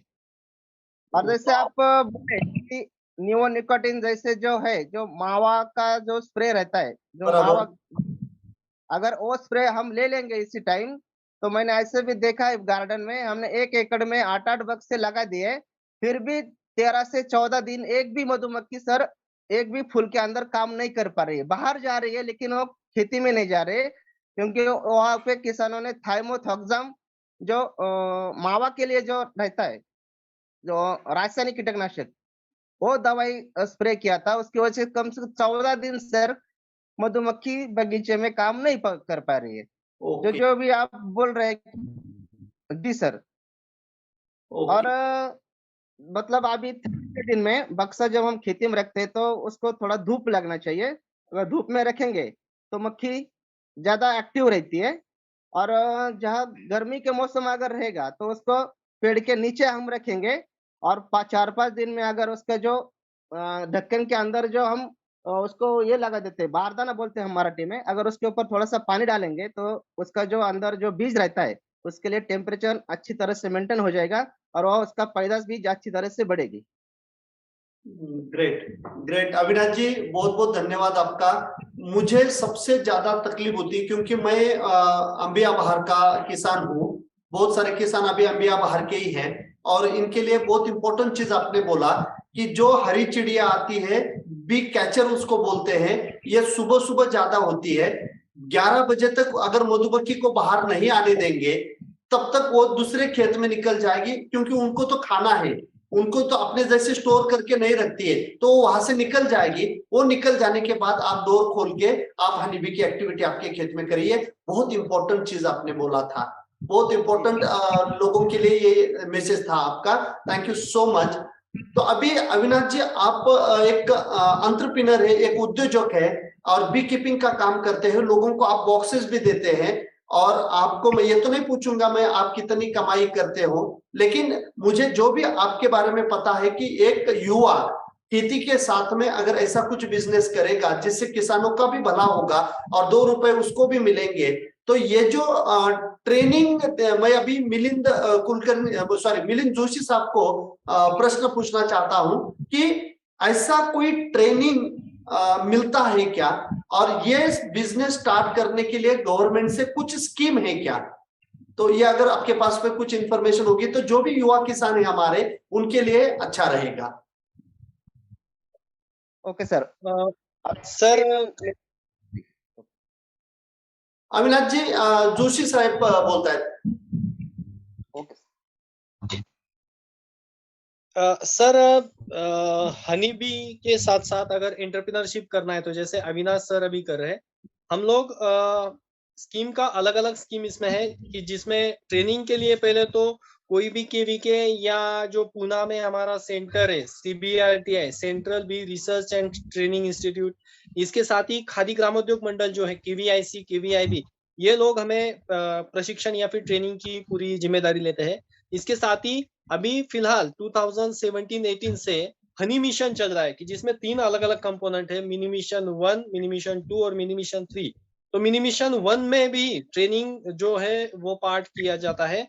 कोई भी NGO की जो बी के लिए काम कर रही है, हनी बी के लिए, या उस एरिया का KVK है, उस एरिया का कोई एग्रीकल्चर कॉलेज या रिसर्च स्टेशन है, या उस एरिया का बी कीपर है, ये सब लोग अपने एरिया में फार्मर्स के लिए, रूरल यूथ के लिए या फिर फार्म वुमन के लिए ट्रेनिंग का ऑर्गेनाइजेशन कर सकते हैं. इसके साथ ही इसमें जो सब्सिडाइज रेट पे बी हाइव्स और बी इंस्ट्रूमेंट्स भी कोई फार्मर अगर लेना चाहे तो वो ले सकता है. उसी के साथ स्टेट हॉर्टिकल्चर मिशन या MIDH जो है, mission for integrated development of horticulture, इसमें भी एक बी कीपर के लिए लगभग 50 बी हाइव्स परचेज करने का प्रावधान है, उसमें वो सब्सिडी प्राप्त कर सकते हैं. तो ये अलग अलग चीजें हैं कि जिसमें एक एंटरप्रेन्योर को ट्रेनिंग भी मिल सकता है और वो उसमें प्रोसेसिंग या हनी में काम भी कर सकता है. इसके साथ ही जो PMEGP है यानी prime minister employment generation programme वाला, या फिर chief minister food processing scheme या prime minister food processing industry वाला स्कीम PMFME, कि जिसके लिए KVK पूरा स्टेट का काम कर रहा है, इसमें माइनर फॉरेस्ट प्रोडक्ट में भी हम हनी या माइनर फॉरेस्ट के जो कुछ फ्रूट्स है, आंवला वगैरह, उसका प्रोसेसिंग हम लोग कर सकते हैं. इसके लिए 35% सब्सिडी फार्मर्स को है. अगर इंडिविजुअल करना चाहे, अगर वो APO या फिर SHGs के साथ करना चाहे तो more than up to 3 CR 3 crore तक का उसमें प्रावधान है एक बड़ी कम्युनिटी के लिए, APO के लिए. तो मैं सोचता हूँ कि अगर हम इन चीजों का यूज करें तो एक अच्छा cluster based organisation, training centre वगैरह हम लोग कर सकते हैं. अविनाश जी, आता तुम्ही बोलला तरी चालेल. हा अविनाश जी. तर हा व्यवसाय सुरू करताना मी प्रथम पुण्यामध्ये ट्रेनिंग घेतलं. पुण्यामध्येच ऍग्रिकल्चर कॉलेज समोर, आणि 50 पेट्यांपासून आपण सर सुरुवात केली. 50 पेट्यांपासून आपण राजस्थान मध्य प्रदेश पर्यंत पेट्या घेऊन जातो, कारण हिंदी फक्त में बात महाराष्ट्रामध्येच करो. मधमाशी हिंदी पालन. हिंदी में बात करो. जी जी जी जी. तो मैंने सर 2014 में ट्रेनिंग लिया. 2014 से मैंने पुणे में ट्रेनिंग लिया, तो 50 बक्सों से मैंने शुरू की थी सर. अभी अपने पास कम से कम 750 बक्से है. ग्रेट. तो राजस्थान में सरसों की खेती होती है, वहाँ पे अभी अनार ज्यादा हो रहा है, उधर भी हम बक्से दे रहे हैं.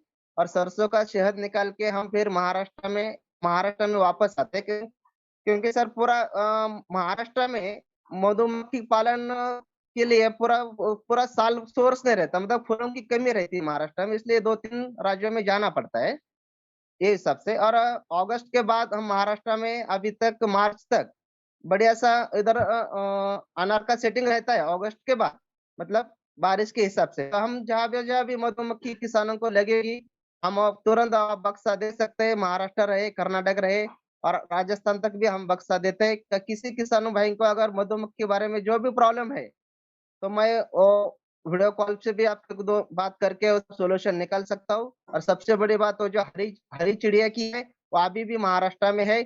जब अपने ग्रुप में देखता हूँ कि बक्सा लाए है कोई किसान भाई, लेकिन मक्खी काम नहीं कर रही है.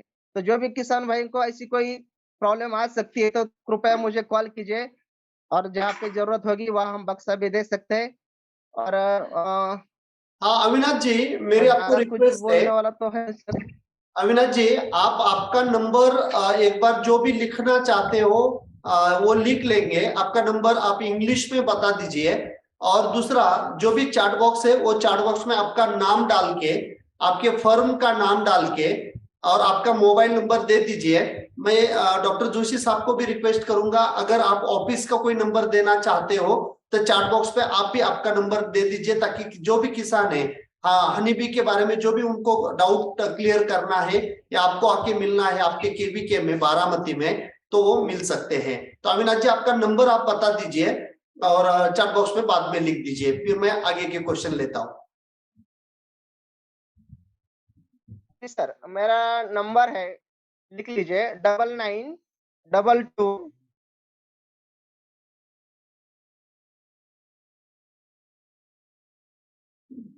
ठीक है अविनाश जी, आपका आवाज थोड़ा ब्रेक हो रहा है। मेरी टीम अभी चैट बॉक्स में अविनाश जी का नाम डाल के दे रही है, और डॉक्टर मिलिंद जोशी साहब ने तो खुद का नंबर दे दिया। सर, अभी 758 किसान हैं। हमारे किसान बहुत ही टेक्निकल फार्मिंग करते हैं, आपको तकलीफ देंगे तो उतनी थोड़ी सी आप हमारे लिए, हम अभी क्षमा मांगते हैं आपको।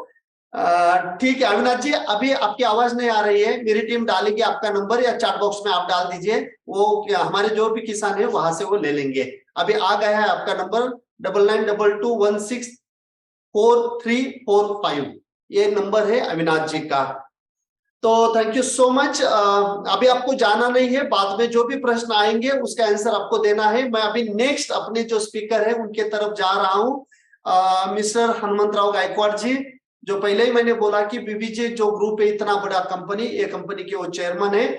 उन्होंने इतना 1.5 घंटा, मैंने बोला कि सर जो भी आपको मैसेज देना है उसके लिए आप टाइम निकालिए, वो बोले नहीं, मैं पूरा वेबिनार सुनने वाला हूँ। 1.5 घंटा में आज आपके, और सबसे पहले सर आए आज वेबिनार में 7:12 पे फोन आया मुझे कि मुझे ज्वाइन करना है, बताइए। और जब जब सर के साथ मैं मिला हूं, और एक दिन मेरे खेत में ट्रेनिंग रखा था, पूना से मेरे खेत में आके सर वो ट्रेनिंग में पार्टिसिपेट किया था। किसानों के लिए एक हम्बल, एक पर्सनालिटी, एक यूथ के आइकॉन भी मैं बोल सकता हूं। और उनके तरफ देखने के बाद एनर्जी का फ्लो ऐसा निकलता रहता, हमेशा हंसते हैं। उनके बहुत सारे वीडियोस है, स्टार एबीपी माझा जो है उसके ऊपर उनका इंटरव्यूज भी बहुत सारे लोगों ने देखा होगा। और बिल्कुल एक फार्मिंग बैकग्राउंड से, सातारा डिस्ट्रिक्ट से सर है, और पुणे में, आज पुणे में नहीं, पूरे इंडिया पूरा और विश्व में भी कुछ कंट्रीज में सर का भी काम चल रहा है। तो इतनी जबरदस्त पर्सनैलिटी आज अपने साथ है। तो सर, मैं अभी आपके बारे में बात, ज्यादा तो कुछ नहीं, आपको जो भी बोलना है बोलिए, लेकिन मेरी एक ही रिक्वेस्ट है आपको कि हम जो भी हमारे अभी सब किसान है, यूथ है स्पेशली, क्योंकि ये टेक्नोलॉजी का इस्तेमाल कर रहे हैं, मोबाइल में Zoom application, farm DSS, agri academia, और वहां से इतने 750 लोग एक वेबिनार में पार्टिसिपेट, सिर्फ और सिर्फ सीखने वाले जो लोग होते हैं वही यहीं पे आते हैं। और ये सबके आप रोल मॉडल हो, आप सबके आइकॉन हो।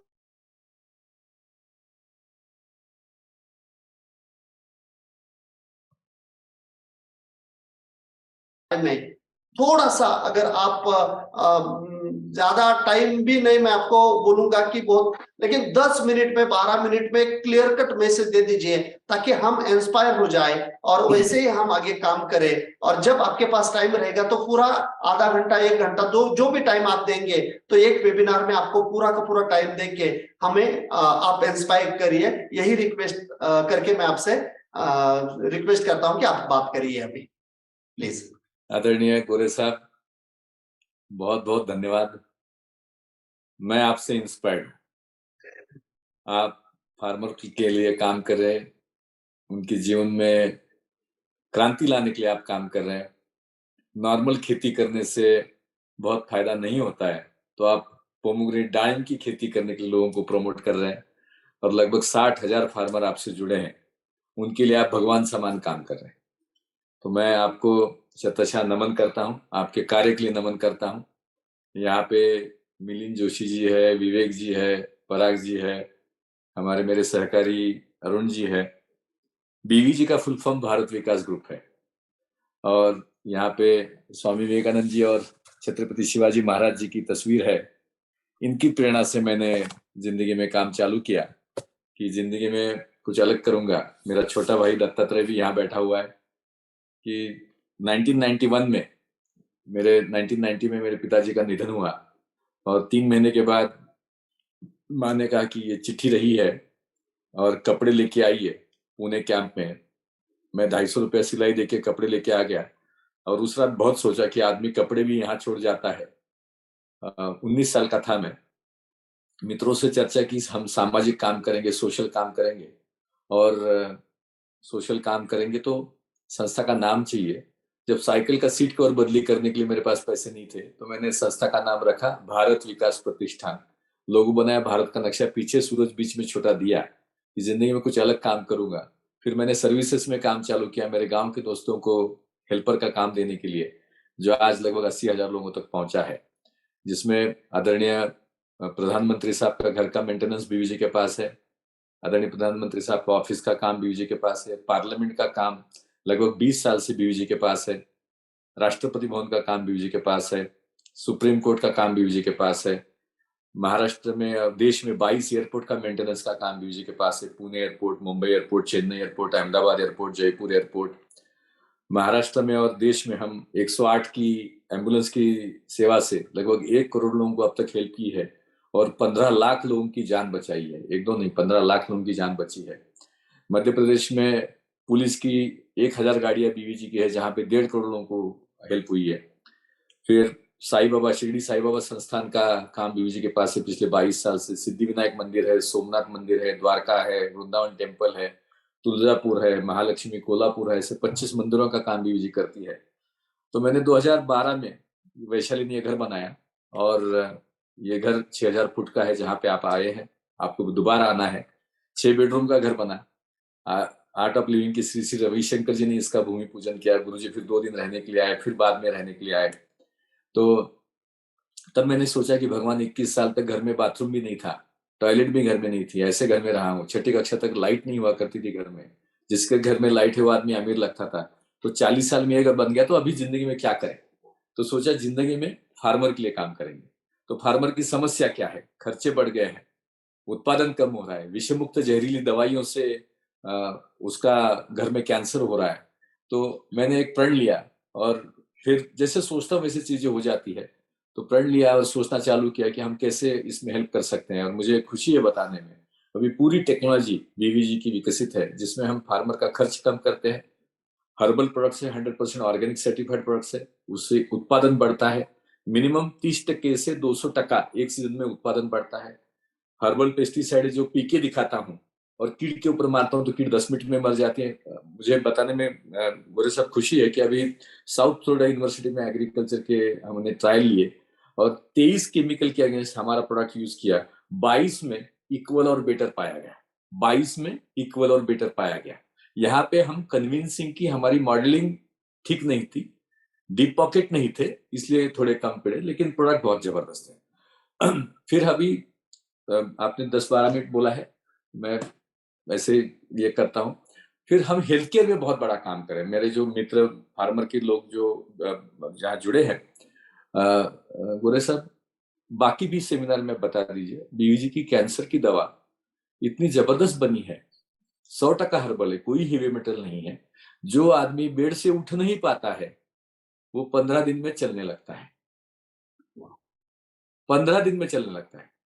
मेरे पास पिछले 7 साल से, जब फार्मर का मैंने काम चालू किया 10 साल पहले, 2012 में, 11 साल पहले, तो फार्मर के हेल्थ के इश्यूज सामने आए। तो मैंने सोचना चालू किया अफोर्डेबल हेल्थ केयर कैसे कर सकते हैं, प्रूवन हेल्थ केयर। एंड मुझे बताने में खुशी है, गर्व है, पिछले 7 साल लगभग 100 लोगों की टीम रिसर्च कर रही है। झाड़ का हम डीएनए फिंगर प्रिंटिंग करते हैं, फिंगर टेस्टिंग करते हैं, उसके ऊपर स्वतंत्र मैं 2 घंटा बात कर सकता हूँ, लेकिन खाली संक्षिप्त में बोल दूंगा क्योंकि 750 लोगों में हर एक आदमी को एक एक कैंसर पेशेंट याद आएगा। और मुझे बिजनेस के लिए नहीं बात कर रहा हूं मैं। हमारी कैंसर की दवा महीने की इतनी थ्रोवे प्राइस में हम देते हैं कि 30 से 50 हजार में आदमी ठीक हो जाता है और 1200-1300 आदमी ठीक हो गए हैं। 1200-1300 में लीवर ट्रांसप्लांट करने के लिए किसी के लिए बोला है, उसके लिए भी अपने पास दवा है। हार्ट की दवा, आजकल हार्ट अटैक का प्रमाण बहुत बढ़ गया है।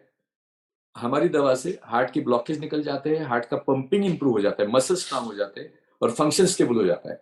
एंड इतनी अफोर्डेबल है कि पूछो मत। हार्ट की दवा है, किडनी फेलियर की दवा है, जिसको डायलिसिस है हफ्ते में 3 बार, महीने में 15 बार, वो आदमी 1 साल के अंदर हफ्ते में महीने में 2 बार डायलिसिस पे आ जाता है। और ये सब दवा का भी मैंने येल यूनिवर्सिटी में कैंसर के दवा का मैंने ट्राई लिया, येल यूनिवर्सिटी में अमेरिका में colon cancer and breast cancer के ऊपर 24 घंटे में सेल लाइन की कंप्लीट डेथ होती है, कौन सा जीन अपरेगुलेट होता है, कौन सा डाउन रेगुलेट होता है, उसका भी हमने स्टडी कर लिया है। तो करोड़ों रुपया खर्च करके मैंने मानवता के लिए, ह्यूमैनिटी के लिए ये काम कर रहा हूं, और आप भी फार्मर की उन्नति के लिए काम कर रहे हैं। अभी आज का जो विषय है पॉलिनेशन, अल्बर्ट आइंस्टाइन ने कहा है अगर ये पृथ्वी तल से हनी भी खत्म हो गई तो मानव मैक्सिमम 4 साल जीवित रह सकता है, खाली 4 साल। मैंने अभी फिर से वो कोट देखा, कितने साल, तो 4 साल लिखा है। तो हनी बी का अपने आयुष्य में इतना महत्व है। हम जो जहरीली दवाई मारते हैं, हर एक के ऊपर लिखा रहता है कार्सिनोजेनिक, उससे मधुमक्खी मरती है, उसका साइकिल बिगड़ जाता है, वो डर के मारे वो खेत में आती नहीं है। अभी बीवी जी ने जो पोलिनेटर दवा बनाई है, वो बाकी टेक्निकल बात अरुण बारगे जी बताएंगे, वो छिड़कने से उस दिन से ही मधुमक्खी की जो अट्रैक्शन है, मधुमक्खी के लिए अट्रैक्शन करके काम करता है, और उस दिन ही मधुमक्खी अगर एक है आपके खेत में तो आपको 100 दिखेगी, 100 दिखेगी। और हर्बल प्रोडक्ट है। तो आपने जो, मैंने गौर से सुन रहा था आपकी बात को कि पहले दिन फूल को अगर कल्टीवेट हो जाता है, पोलिनेशन हो जाता है तो 500 ग्राम का फल आएगा, दूसरे दिन होता है तो 400 का, तीसरे दिन तो 300 का। सर जिस दिन फल आना चालू, कली आना चालू हो जाती है, उसी दिन अगर फार्मर ये यूज करेगा, और कॉस्ट इफेक्टिव है, बहुत कॉस्ट इफेक्टिव है। मतलब 1 एकड़ में आपका 1200-1500 रुपए से ज्यादा खर्चा नहीं है 1 एकड़ में। तो बीवीजी पॉलिनेटर प्रोडक्ट है, बाकी भी कई प्रोडक्ट है, उसके ऊपर स्वतंत्र बात करेंगे, लेकिन बहुत हटके हम काम करने की कोशिश कर रहे हैं। और आपको थोड़ी सी आगे की, मैं पिछले महीने 15 दिन में यूएस था, और बीवीजी का एक्सपेंशन यूएसए में कर रहा हूँ, और ग्लोबल हेडक्वार्टर अभी वॉशिंगटन रहेगा, और वॉशिंगटन से हम पूरे वर्ल्ड में काम करेंगे, ये तय किया है। और एक फैमिली ने निर्णय लिया कि बचपन से ही पता है कि साथ में कुछ आता नहीं है, कपड़े भी यहीं छोड़ जाता है आदमी। तो मैंने, और मेरी दोनों बेटियां भी अमेरिका में पढ़ती है, माँ भी थी साथ में, तो 1 जनवरी को निर्णय लिया जितना भी हम कमाई करेंगे, आमदनी करेंगे, उसका मिनिमम 90% हम समाज के प्रति खर्च करेंगे, समाज के प्रति खर्च करेंगे मिनिमम 90%। तो आपके परिचय में कोई अगर मुझे बोलता है कि साहब मेरे पास पैसे नहीं है, तो कैंसर की दवा हम हाफ रेट में भेज देंगे और सस्ती भेज देंगे, लेकिन वो आदमी ठीक होना चाहिए। तो जीवन का लक्ष्य क्या होना चाहिए वो मेरा तय हो चुका है। 4 साल पहले मैंने कई भाषण में बोला था कि मेरा लक्ष्य है कि अगले 10 साल में 2030 तक 10 करोड़ लोगों की जिंदगी में पॉजिटिव बदलाव लेके आना है। क्योंकि आपने 750 करोड़ कहा, 780 करोड़ लोग पृथ्वी तल पे है, हर एक आदमी यूनिक है, विवेक जी यूनिक है, पराग जी यूनिक है, गोरे साहब यूनिक है, मैं यूनिक हूं। तो स्पर्धा किसमें है? स्पर्धा किसी के साथ नहीं है, स्पर्धा है अपने, जो हमको नॉलेज मिला, आपको नॉलेज मिला, तो अपने से जो जिनको नॉलेज नहीं है उनको नॉलेज देकर उनको ऊपर लेके आने की अपनी चेष्टा होनी चाहिए, अपना प्रयत्न होना चाहिए। यही भारत विकास है। मैं बीवीजी का फुल फॉर्म भारत विकास है। विवेकानंद जी, और आज शिवाजी महाराज मेरे प्रेरणा स्थान है, उनके आज जन्मदिन है, आज सुबह वही प्रोग्राम में था। तो ये प्रेरणा से हम पूरा काम करेंगे। गोरे साहब आपके 60,000 नहीं 6 लाख लोगों तक आप चले जाए। मुझे और एक कल काम मिला है, 25,000 एकड़ के ऊपर अफ्रीका में हमको प्लांटेशन का काम मिला है, जिसमें 5,000 एकड़ के ऊपर हमको डाइम लगाना है, 5,000 एकड़ के हमको मैंगो लगाना है। तो बहुत हटके काम करता हूँ। भगवान की कृपा है, अनेक संतों से मिल रहा हूँ, अनेक ऐसे लोगों को मिल रहा हूँ कि मुझे लगता है कि मैं इंस्ट्रूमेंट हूँ। आप सब लोग, हम सब लोग, हमको लगता है कि मैंपन नहीं आना चाहिए अपनी बात में। ये जब हो रहा है भगवान की कृपा से हो रहा है। और मैं ऑलवेज यही थॉट करता हूँ कि इतने सब, हम बीवीजी न्यूक्लियर करके हमारी कंपनी है जिसमें हम न्यूक्लियर में काम करते हैं। कोई भी इक्विपमेंट है, इंडस्ट्री है, उसमें बड़े बड़े बॉयलर होते हैं, बड़े बड़े रिफाइनरी के टावर होते हैं, अगर उसमें कुछ बिगाड़ हो गया तो आपको 2-2, 3-3 महीने का शटडाउन लेना पड़ता है। हमने टेक्निक डेवलप किया है, जैसे आदमी का एक्सरे निकलता है वैसे वो इक्विपमेंट का एक्सरे निकालने का हमने टेक्निक निकाला है इक्विपमेंट का। तो 3-7 दिन के शटडाउन में काम हो जाता है। पाइपलाइन लीक हो जाती है, बीच में मुंबई पुणे की पेट्रोल की पाइपलाइन लीक हो गई, Vashi to Khopoli section leak हुआ, 50 किलोमीटर पाइपलाइन वहां 1 लाख लीटर जा रहा था, यहाँ 300 लीटर कम आ रहा था। अभी कहाँ खोदे, कहाँ डिगिंग करे कि पाइपलाइन का लीकेज खोदे। हमने न्यूक्लियर टेक्निक से उनको बता दिया कि प्लस माइनस आधा मीटर यहाँ डिग करो, यही लीक है। वैसे ही हमने डैम का लीक निकालने का टेक्निक डेवलप किया है। फार्मर के डैम, अभी महाराष्ट्र में जितने भी बड़े डैम है, कोई डैम 1200 लीटर पर सेकंड गल रहा है, कोई डैम 1500 लीटर पर सेकंड, मतलब 1 घंटे का 50 लाख लीटर पानी वेस्ट हो रहा है 1 घंटे में। एक दिन में 12 करोड़ लीटर पानी वेस्ट हो रहा है, और साल में 300 दिन 3 टीएमसी पानी वेस्ट हो रहा है। उसके ऊपर 30,000 एकड़ खेती हो सकती है। तो हमने उसके लिए भी टेक्निक ढूंढा है, ये कॉस्ट इफेक्टिव वे से how we can help humanity. So मेरा टैगलाइन बीवीजी का है, ह्यूमैनिटी अहेड, और उसके लिए काम करते हुए मुझे गर्व है मेरे सहकारियों के ऊपर। अरुण भार्गव जी, बीवीजी का टैगलाइन है ह्यूमैनिटी अहेड, मानवता के लिए। तो मुझे गर्व है कि अरुण भार्गव जी जैसे सहकारी है, कई है मेरे पास। पवन सिंह मेरे हेल्थ केयर का काम करते हैं, सोलर में पंकज धिंगरा है, मेरा भाई मेरे साथ बहुत अभी मेहनत से लगन से साथ काम करता है, डॉक्टर दत्ता। तो ये टीम बन के काम करनी है। अभी इनके साथ भी कोई अच्छे प्रोडक्ट है, पराग जी के साथ में, उसको भी हम ग्लोबल लेके जाएंगे। मेरा प्लानिंग है ग्लोबल जाना है। इंडिया अपनी सोच बड़ी करनी चाहिए। विवेकानंद जी की एक बुक है, मन और उसकी शक्ति। आप जैसा सोचो वैसे चीजें हो जाती है। ऐसे मेरे जीवन में 1000 अनुभव है। कुछ चीज एक दिन में होती है, कुछ दिन सेम डे होती है, कुछ दिन के लिए 2 साल लगते हैं, लेकिन आप कितने पवित्र मन से बात सोचते हो, उसके ऊपर उसकी यश अपयश की परिभाषा है। तो पोलिनेटर प्रोडक्ट जो बनाया है बीवीजी ने, वो मधुमक्खी को मारता नहीं है, मधुमक्खी को अट्रैक्ट करता है, उसकी पैदाइश भी बढ़ा देता है और उसको हेल्दी रखता है। तो अगर हेल्दी रखे तो, और खर्चा भी कितना है, 1 एकड़ में 1200-1500 रुपया खर्चा है, और 7 साल से लोग यूज कर रहे हैं। बहुत जबरदस्त प्रोडक्ट है। सेम फर्स्ट डे आपका सेटिंग हो गया मधुमक्खी का, तो आपका उत्पादन 2 टन से बढ़ गया और 100 रुपया भाव है, तो आपको 2 लाख रुपए का फायदा है, और खर्चे 1500 रुपया। बाकी इनके भी प्रोडक्ट है। तो मेरी आज मैं इतना ही कहना चाहूंगा कि किसी को कैंसर है आपकी परिचय में, बीवीजी लाइफ जो वेबसाइट है हमारी, बीवीजी लाइफ की वेबसाइट के ऊपर हम ऑनलाइन कंसल्टिंग से दवा भेज देते हैं। कोई भी तकलीफ है, डायबिटीज है, बीपी है, सबके लिए प्रूवन हर्बल मेडिसिन है अपने पास में। गोरे साहब, बाल की तेल है, गिरना बंद कर देता है 15 दिन में, 1 महीने में नया आना चालू हो जाता है। कई चीजें कर रहे हैं, but not for money, for service to humanity. तो इस भाव से काम कर रहा हूँ। टीम बहुत अच्छी से नेकी से काम कर रही है। आपका सबका आशीर्वाद चाहिए, गोरे साहब आपका भी आशीर्वाद चाहिए कि डिटेल में एक बार बात करेंगे और एक रिवोल्यूशन लेके आएंगे कि गोरे साहब और हम सब मिलके एक टीम बन के काम करेंगे। भारत महासत्ता कब बनेगा? जब सबसे छोटा फार्मर है उसका इनकम हम दुगना तिगना करेंगे, क्योंकि बहुत सबसे अमीर आदमी क्या इनकम अगर डबल हो गया तो वो कुछ खरीदता नहीं है। बराबर है। उसके पास टीवी है, कार है, हेलीकॉप्टर है, एयरक्राफ्ट है, सब कुछ, वो क्या खरीदेगा? लेकिन छोटा आदमी है, उसका इनकम बढ़ेगा तो साइकिल खरीदेगा, थोड़ा इनकम बढ़ेगा 2 व्हीलर खरीदेगा, थोड़ा इनकम बढ़ेगा फ्रिज खरीदेगा, एसी लेके आएगा। तो उसका पैसा सर्कुलेशन में आता है, इकोनॉमी ग्रोथ में आता है। तो भारत अगर महासत्ता बनना है तो बॉटम अप पिरामिड को मजबूत बनाना बहुत जरूरी है। और 65% लोग आज भी खेती के ऊपर निर्भर है। आप जो रेवोल्यूशन कर रहे हैं कि फार्मर को नॉर्मल खेती से, नॉर्मल खेती उसको कितना देती है इनकम? 50,000, 60,000, 1 लाख। अगर डाइम की खेती वो ढंग से करे तो 3 से 5 लाख रुपया, हो सकता है 8 लाख भी मिले। अभी हम डाइम से वाइन बनाने का फैक्ट्री सातारा में चालू कर रहे हैं। तो वो एरिया के फार्मर्स रहेंगे तो हम डाइम से वाइन बना के एक्सपोर्ट करेंगे। तो डाइम के ऊपर प्रोसेसिंग करके, डाइम को फल बेच के आप ए क्वालिटी का फल करके बेचो, बी और सी हम सातारा फूड पार्क में ले लेंगे, जिसमें हम आपका पोमरेट वाइन बनाएंगे, उसका पाउडर बनाएंगे, उसका ऑयल बनाएंगे। बहुत कुछ है मेरे पास, कई टेक्निक्स है और आपसे सीखने के लिए बहुत मिलता है। हर बार बात करने से बहुत नॉलेज मिलता है। तो मुझे आज खुशी है कि आपने मुझे यहाँ पे बुलाया, बोलने का मौका दिया। हम एक रिवोल्यूशन करेंगे जो पूरे विश्व को सामने रख के हम एक, भारत पूरे विश्व का अनाज का भंडार हो सकता है। ऐसा क्लाइमेट कहीं नहीं है।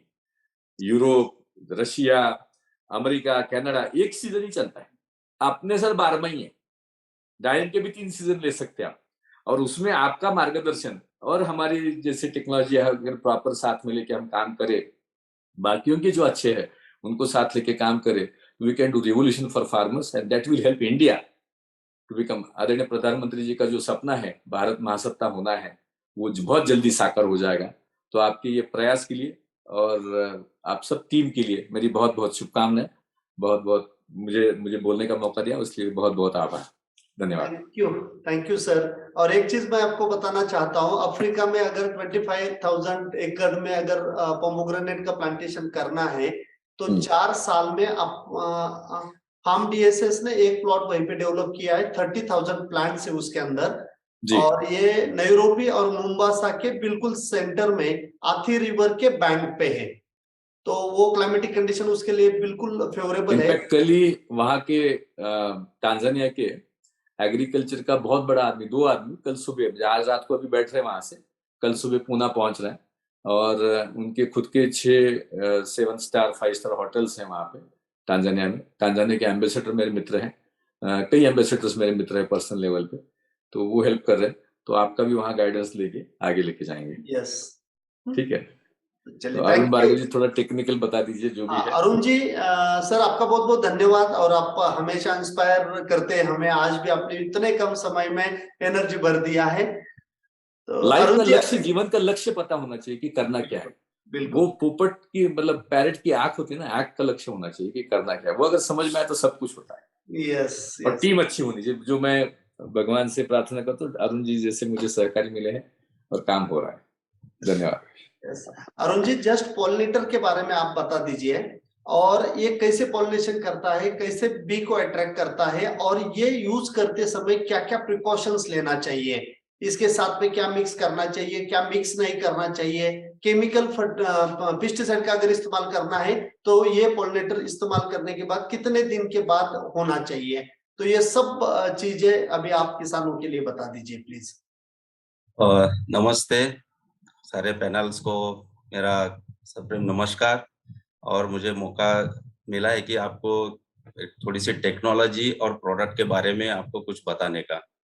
तो जैसे गायकवाड़ सर ने जो विजन रखा था, तो उनका विजन ये बीवीजी एग्रोटेक प्राइवेट लिमिटेड एक अलग फॉर्म करके उसमें 100% ऑर्गेनिक ही फार्मर को प्रोड्यूस करना है और ऑर्गेनिक प्रोडक्ट ही देना है।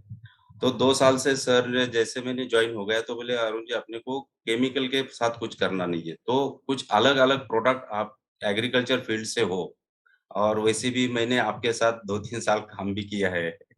तो मैं बोला गोरे साहब का और ये सब मिला के हम कुछ नए प्रोडक्ट भी ला सकते हैं जिससे फार्मर को अल्टीमेटली उसका बेनिफिट हो जाए। तो सबसे पहले सर बोले कि ये तो चीजें है, लेकिन अभी जो कल्चर चल रहा है एग्रीकल्चर में, जो भी प्रैक्टिसेस हो रही है उसमें मेजरली प्रॉब्लम क्या आ रहे हैं। तो उसमें सबसे बड़ा प्रॉब्लम ये आता है कि पॉलिनेशन नहीं हो रहा, बहुत बार फ्रूट सेटिंग नहीं होती, ड्रॉपिंग हो जाता है, अपटेक नहीं होता। तो हर एक कंपनी वाला बंदा बोलता है कि कॉपर की डिफिशियंसी है, कोई बोलता है फास्फोरस अपटेक नहीं हो रहा, कुछ बोलते हैं ऐसा नहीं हो रहा।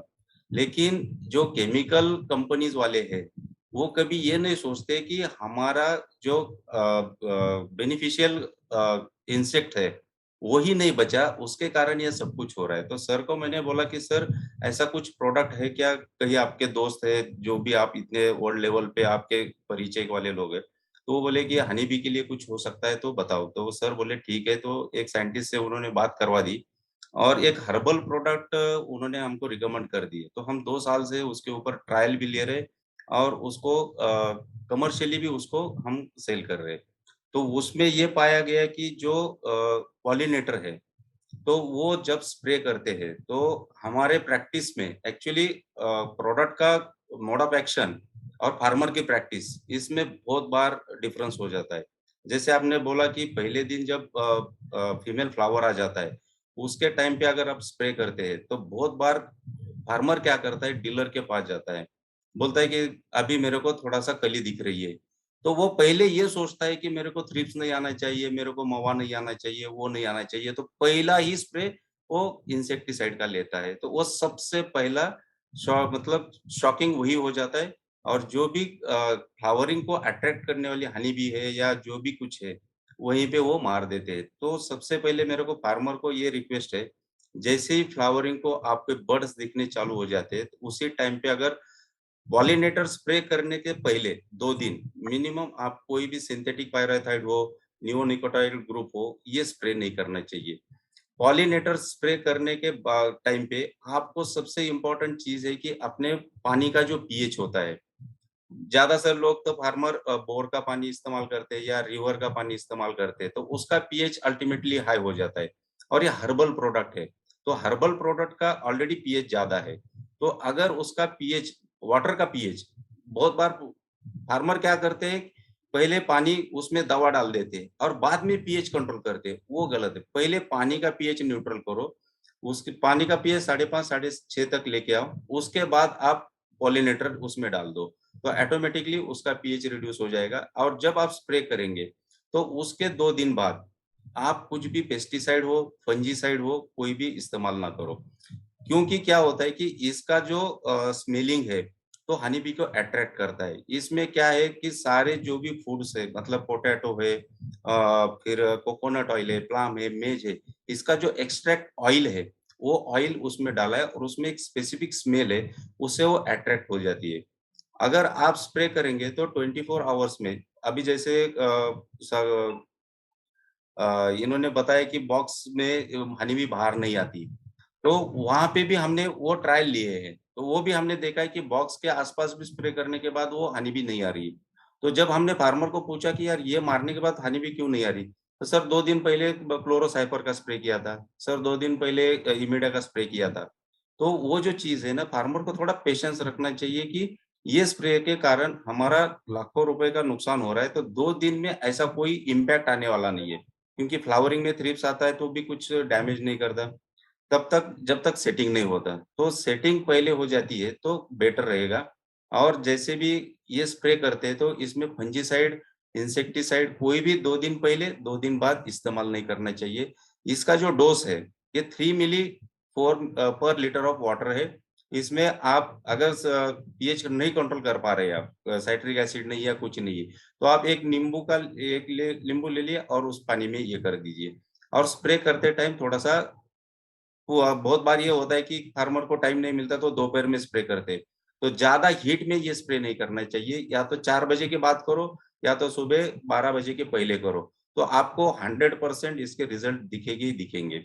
जैसे ओनियन सीड में भी हमने ट्रायल लिए, वहां पे भी वो रिजल्ट दिखने चालू हो गए। वाटरमेलन में ट्रायल किया, वहां पे भी दे दिया, वो सेटिंग बढ़िया हो गई, सीड प्रोडक्शन बढ़ गया ओनियन सीड का।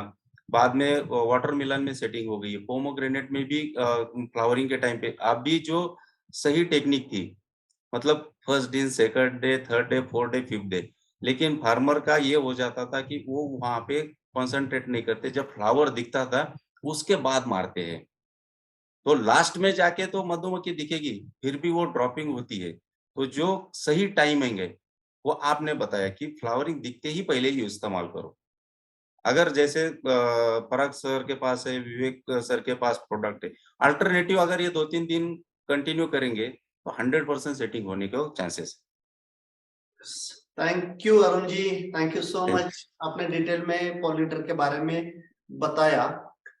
अभी मैं जाऊंगा माइक्रो ऑर्गेनिजम्स के, मतलब जो भी सूक्ष्म जीव होते हैं उनके डॉन, और उनके साथ में बहुत अच्छी तरह से मिलजुल के काम करने वाले, और जो भी टेक्नोलॉजी है ये यूएस अमेरिका से सीख के अपने ही भारत में नासिक जैसे प्रोग्रेसिव डिस्ट्रिक्ट में, जहाँ पे सबसे ज्यादा पेस्टिसाइड्स का यूजेस है, सबसे ज्यादा केमिकल फर्टिलाइजर का यूजेस है, और हेल्थ इश्यूज भी वहां पे बढ़ रहे हैं, तो ऐसे टेरिटरी में आके बायोलॉजिकल्स का प्रोडक्शन करके किसानों को अवेलेबल करवा के देने वाले डॉक्टर पराग सौदागर सर, जो कि आपका बी केयर नाम का एक प्रोडक्ट है, और दूसरा MBV16 करके एक प्रोडक्ट है। तो पहले तो ये कंसेप्ट आपको क्लियर करना है, जो कि मार्केट में जब मेरे जैसा कोई जाके बोलेगा जो अनपढ़ हूं, आपके सामने मैं माइक्रो ऑर्गेनिजम्स में अनपढ़ हूं, और मैं अगर जाके बोलूंगा कि ऐसे कोई माइक्रो ऑर्गेनिज्म है जो पत्तों के ऊपर स्प्रे करके, फूलों के ऊपर स्प्रे करके आप हनी बी को अट्रैक्ट कर सकते हो, तो लोग बोलेंगे कि ये पागल है, क्योंकि ऐसा कुछ हो ही नहीं सकता। कुछ अगर सेंट वाला है, वो सेंट अगर उसको अच्छा लगता है तो वो आएगी, माइक्रो ऑर्गेनिजम्स कैसे?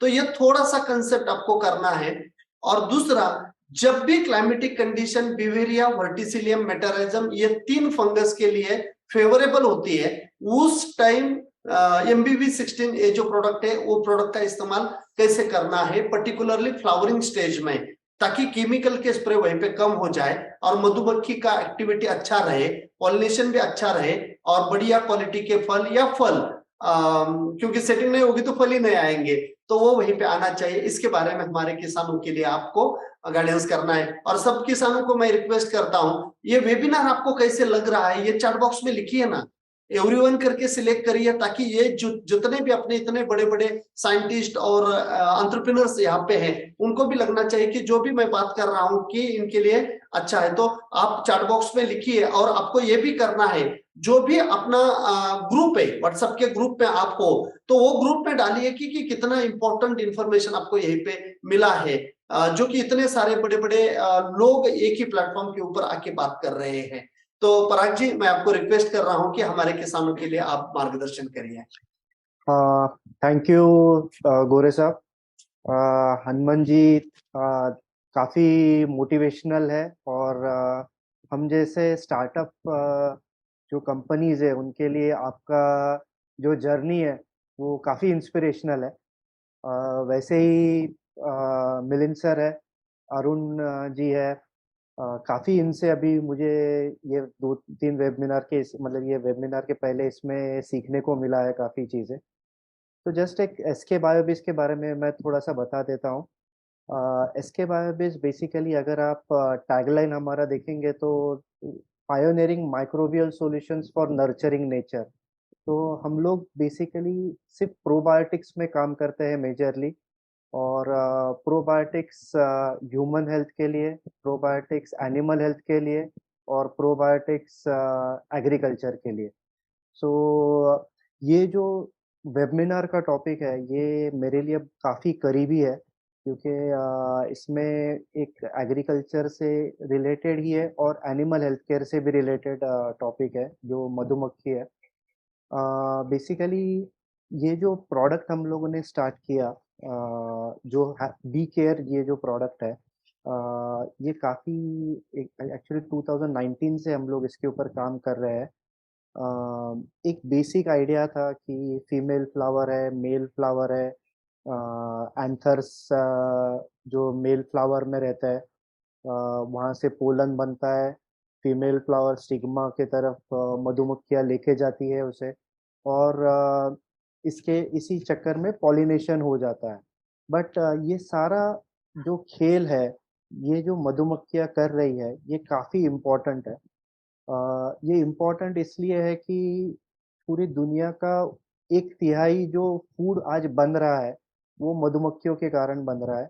और धीरे धीरे क्या हो रहा है कि हम लोग जो केमिकल्स यूज़ कर रहे हैं, तो उसके वजह से इनकी हेल्थ पे जो इफ़ेक्ट आ रहा है, उसके वजह से धीरे धीरे हमारा जो यील्ड है, प्रोडक्शन यील्ड है, वो कम हो रहा है। एट द सेम टाइम जो फार्मर पे प्रेशर है, जो अपना जीडीपी है, वो इनडायरेक्टली अफेक्ट हो रहा है ये सब चीज़ों के वजह से। अभी अगर मैं प्रोबायोटिक्स की बात करूं, तो हमको ये आश्चर्य नहीं होना चाहिए कि एक ह्यूमन बॉडी में अराउंड 30 ट्रिलियन ह्यूमन सेल्स होते हैं और 39 ट्रिलियन बैक्टीरिया होते हैं। तो इसका मतलब यह है कि जो हमारा ह्यूमन बॉडी है वो बेसिकली प्रोबायोटिक से ज़्यादा बना है रादर देन ह्यूमन सेल्स। तो यही फॉर्म को हम लोग एक्सप्लोर करते रहते हैं अलग अलग एप्लीकेशंस में, और ये माइक्रोब्स की जो क्षमता है ये किसी भी इसमें हम लोग उसको क्वांटिफाई मतलब या फिर उसको मेजर नहीं कर सकते, इतना ये हमारे ऊपर उपकार करते रहते हैं। अगर हनी बीज के बारे में बात करेंगे तो बेसिकली क्या है कि हनी बीज का जो गट है वो 3 या 4 भागों में डिवाइड हुआ होता है। एक उसका क्रॉप रहता है, फिर उसके बाद में मिड गट रहता है, उसके बाद में इलियम रहता है, और बाद में रेक्टम रहता है। ऐसे 4 इसमें ये डिवाइड रहता है, और ये सारे माइक्रो ऑर्गेनिज्म जो है ये यही गट में रहते हैं। जैसे मैंने पहले कहा कि है ना, अगर हम ह्यूमन बॉडी देखेंगे तो अपना स्वभाव है, हमारी इम्यूनिटी है, हमारी हर एक आदमी अलग है क्योंकि उसके अंदर का जो माइक्रोबियल फ्लोरा है या फिर जो प्रोबायोटिक्स में बात करूंगा वो अलग है। उसी प्रकार हर मधुमक्खी के अंदर जो माइक्रोबायोटा है वो उसको एक स्पेसिफिक तरीके से, एक अलग तरीके से जीव बनाता है। अभी ये जो डिवीजन है माइक्रोबायल का वो काफी अलग अलग इसमें है, और अगर हम लोग देखेंगे कि उसका पीएच के हिसाब से ये डिवाइड होते हैं। ज्यादा से ज्यादा जो माइक्रो ऑर्गेनिजम्स हमको हनी बी में मिलते हैं वो लैक्टोबैसिलस स्ट्रेन रहते हैं या फिर बिफिडोबैक्टीरियम स्ट्रेन रहते हैं, ईस्ट रहता है और बैसिलस स्ट्रेन रहते हैं। अभी हम लोग ने जब ये प्रोजेक्ट स्टार्ट किया तभी हम लोगों ने 1000 से भी ज्यादा स्ट्रेन्स ये हनी बी से आइसोलेट किए। जब वो आइडेंटिफाई किए तभी ये 4 भागों में हमको सारे स्ट्रेन्स मिले। अभी हर एक स्ट्रेन की अलग अलग विशेषता है। वो हर एक स्ट्रेन जो है वो अलग अलग एंजाइम्स प्रोड्यूस करता है। कोई स्ट्रेन स्ट्रेस रिलीविंग एक्टिविटीज करता है, कोई स्ट्रेन उसका जो हनी बी जो खा रही है उसका पचन बढ़ाता है, ओके, उसका इम्यूनिटी बढ़ाता है। सो हर एक स्ट्रेन इसका अलग अलग एक्टिविटी है जो हम लोगों ने आइसोलेट किए हैं, उनको फिर कैरेक्टराइज किया है, और फिर इसी प्रकार से ये बी केयर में ये 8 प्रकार के ऑर्गेनिजम्स हम लोग ने डाले हैं जो बेसिकली अलग अलग एक्टिविटीज करते हैं और वो अलग अलग तरीके से हनी बी को उसकी कार्य क्षमता को बढ़ाते हैं। अभी अगर देखा जाए तो हनी बी और जो पेड़ है उसमें एक सिम्बायोटिक रिलेशन रहता है। जिस तरह से हनी बी को हनी की जरूरत है झाड़ से, उसी तरह हनी झाड़ को भी या उनके फूलों को भी हनी बी की जरूरत रहती है। तो वो कंटिन्यूअस बेसिस पे कोई ना कोई तरीके निकालते रहता है जिससे हनी बीज उनके तरफ अट्रैक्ट हो जाए। उसमें से पहला ये है पोलन्स। तो पोलन्स जो है बेसिकली वो जितने झाड़ पे या फिर वो फूल में परागकण रहेंगे या फिर फूल में जितने ज्यादा पोलन्स रहेंगे उतने ज्यादा हनी बीज उसकी तरफ आकर्षित होते हैं। सेकंड है नेक्टर रहता है। नेक्टर जो अमृत हम लोग उसको बोलते हैं, ये पोलन्स के नीचे की तरफ रहता है और जितना ज्यादा नेक्टर रहेगा उतना ज्यादा हनी बीज उसकी तरफ अट्रैक्ट होते हैं। अभी ये जो हनी बीज अट्रैक्ट होते हैं उसकी तरफ, अगर नेक्टर की कॉन्सेंट्रेशन अगर 20% या 25% से कम हो तो हनी बी की सारी जो कार्य करने की क्षमता है वो नष्ट हो जाती है, क्योंकि उसको वहां पे नेक्टर अगर मिला नहीं तो ये काफी स्ट्रेसफुल चीज रहती है कि एक फ्लावर से दूसरे फ्लावर तक जाना और उसके बाद में वो नेक्टर कलेक्ट करके वापस चले जाना। तो ये काफी इम्पोर्टेंट चीज है।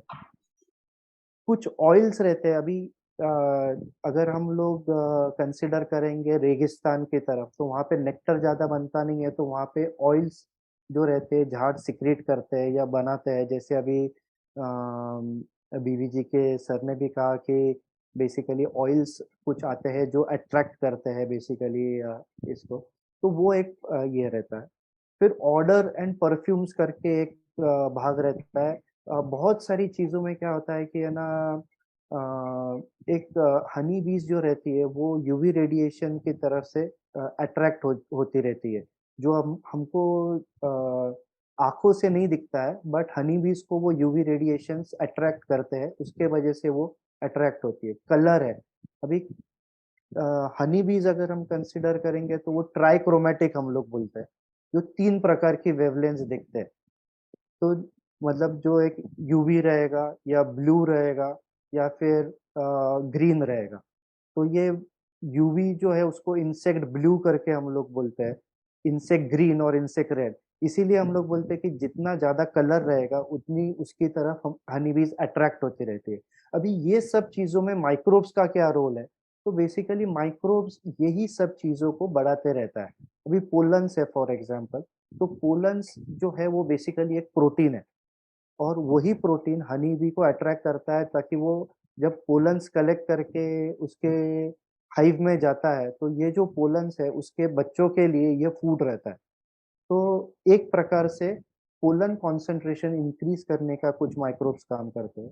सेकंड थिंग, ये जैसे मैंने कहा कि बहुत सारे ऑर्गेनिजम्स इसमें लैक्टिक एसिड प्रोड्यूसिंग है। तो लैक्टिक एसिड जब प्रोड्यूस करते हैं, अभी नेक्टर है, नेक्टर में शुगर है, तो यूटिलाइजेशन जब फर्मेंटेशन होता है स्प्रे के बाद में, तो ये काफी फास्ट प्रोडक्शन होता है। लैक्टिक एसिड जैसे ही प्रोड्यूस होता है, तो वो लैक्टिक एसिड का स्मेल जो है वो बीज को अट्रैक्ट करता है। तो ऐसे अलग अलग इससे ये अट्रैक्शन वाला पार्ट हो जाता है। एक बहुत ही इम्पोर्टेंट जो चीज है बेसिकली, जो हनी बीज को प्रोबायोटिक्स से फायदा होता है, वो मतलब है कि मेजर टाइम हमारे यहाँ पे हेवी मेटल टॉक्सिसिटी होता है, या फिर जैसे पेस्टिसाइड टॉक्सिसिटी है, ऑक्सीडेशन, काफी सारे radio active oxygen supply stress होते हैं। तो ये सारी चीजें जो है वो प्रोबायोटिक्स कम करते हैं। तो प्रोबायोटिक्स जो गट में है बेसिकली हनी बी के, वो हेवी मेटल डिटॉक्सिफिकेशन करेंगे। जो पेस्टिसाइड्स जो आते हैं फ्लावर्स के ऊपर से, जो बी हाइव में चले जाते हैं, उसके अगेंस्ट ये जो प्रोबायोटिक्स है वो उनका इफेक्ट कम करते हैं। आइदर उसका एब्जॉर्प्शन करते हैं या फिर उसका स्ट्रक्चरल चेंज कर देते हैं कि जिससे वजह से वो कम हानिकारक हो जाता है। और तीसरा सबसे इम्पोर्टेंट एक चीज है, वो मतलब वो एंटी माइक्रोबियल एक्टिविटीज देते हैं। अभी जब बीज ये सारे पोलन्स वगैरह करके अपने हाइव में जाता है, तभी वहाँ पे काफी सारे इन्फेक्शन स्प्रेड होते हैं। जैसे नोसिमा का इन्फेक्शन रहेगा या फिर वायरल इन्फेक्शंस रहते हैं। तो इनके अगेंस्ट काफी एंटी माइक्रोबियल पेप्टाइड्स भी बनाते हैं, और उनके अगेंस्ट एक इम्यूनिटी बूस्टर जैसा भी काम करते हैं, जिसमें कि जिससे इनके जो इफेक्ट्स है ये वो काफी कम हो जाते हैं। एक और इम्पोर्टेंट प्रोबायोटिक का रोल इसमें है, वो मतलब ये जो प्रोबायोटिक्स है, अभी जैसे हनी है, तो हनी में काफी सारी चीजें हैं जो हनी भी खुद डाइजेस्ट नहीं कर पाता है। तो उसके वजह से वो जो न्यूट्रिटिव वैल्यू अंदर आ रहा है, वो उसके लिए टॉक्सिसिटी बन जाता है। तो ये काफी सारे एंजाइम्स बनाते हैं, जिससे कि ये जो नॉन डाइजेस्टेबल पार्ट है हनी का, वो डाइजेस्ट हो जाता है और हनी भी वापस काम करना चालू कर देती है। एक इम्पोर्टेंट ये सारे इसमें भाग जो है, वो बेसिकली क्या होता है कि हनी भी जब काम करती है और उसका हनी बनाने का प्रोसेस खत्म हो जाता है या फिर सफिशिएंट हनी हो जाता है, तो वो काम करना बंद कर देती है। तो ये चक्कर में हमारा पॉलिनेशन जो है वो कहीं ना कहीं अफेक्ट हो जाता है।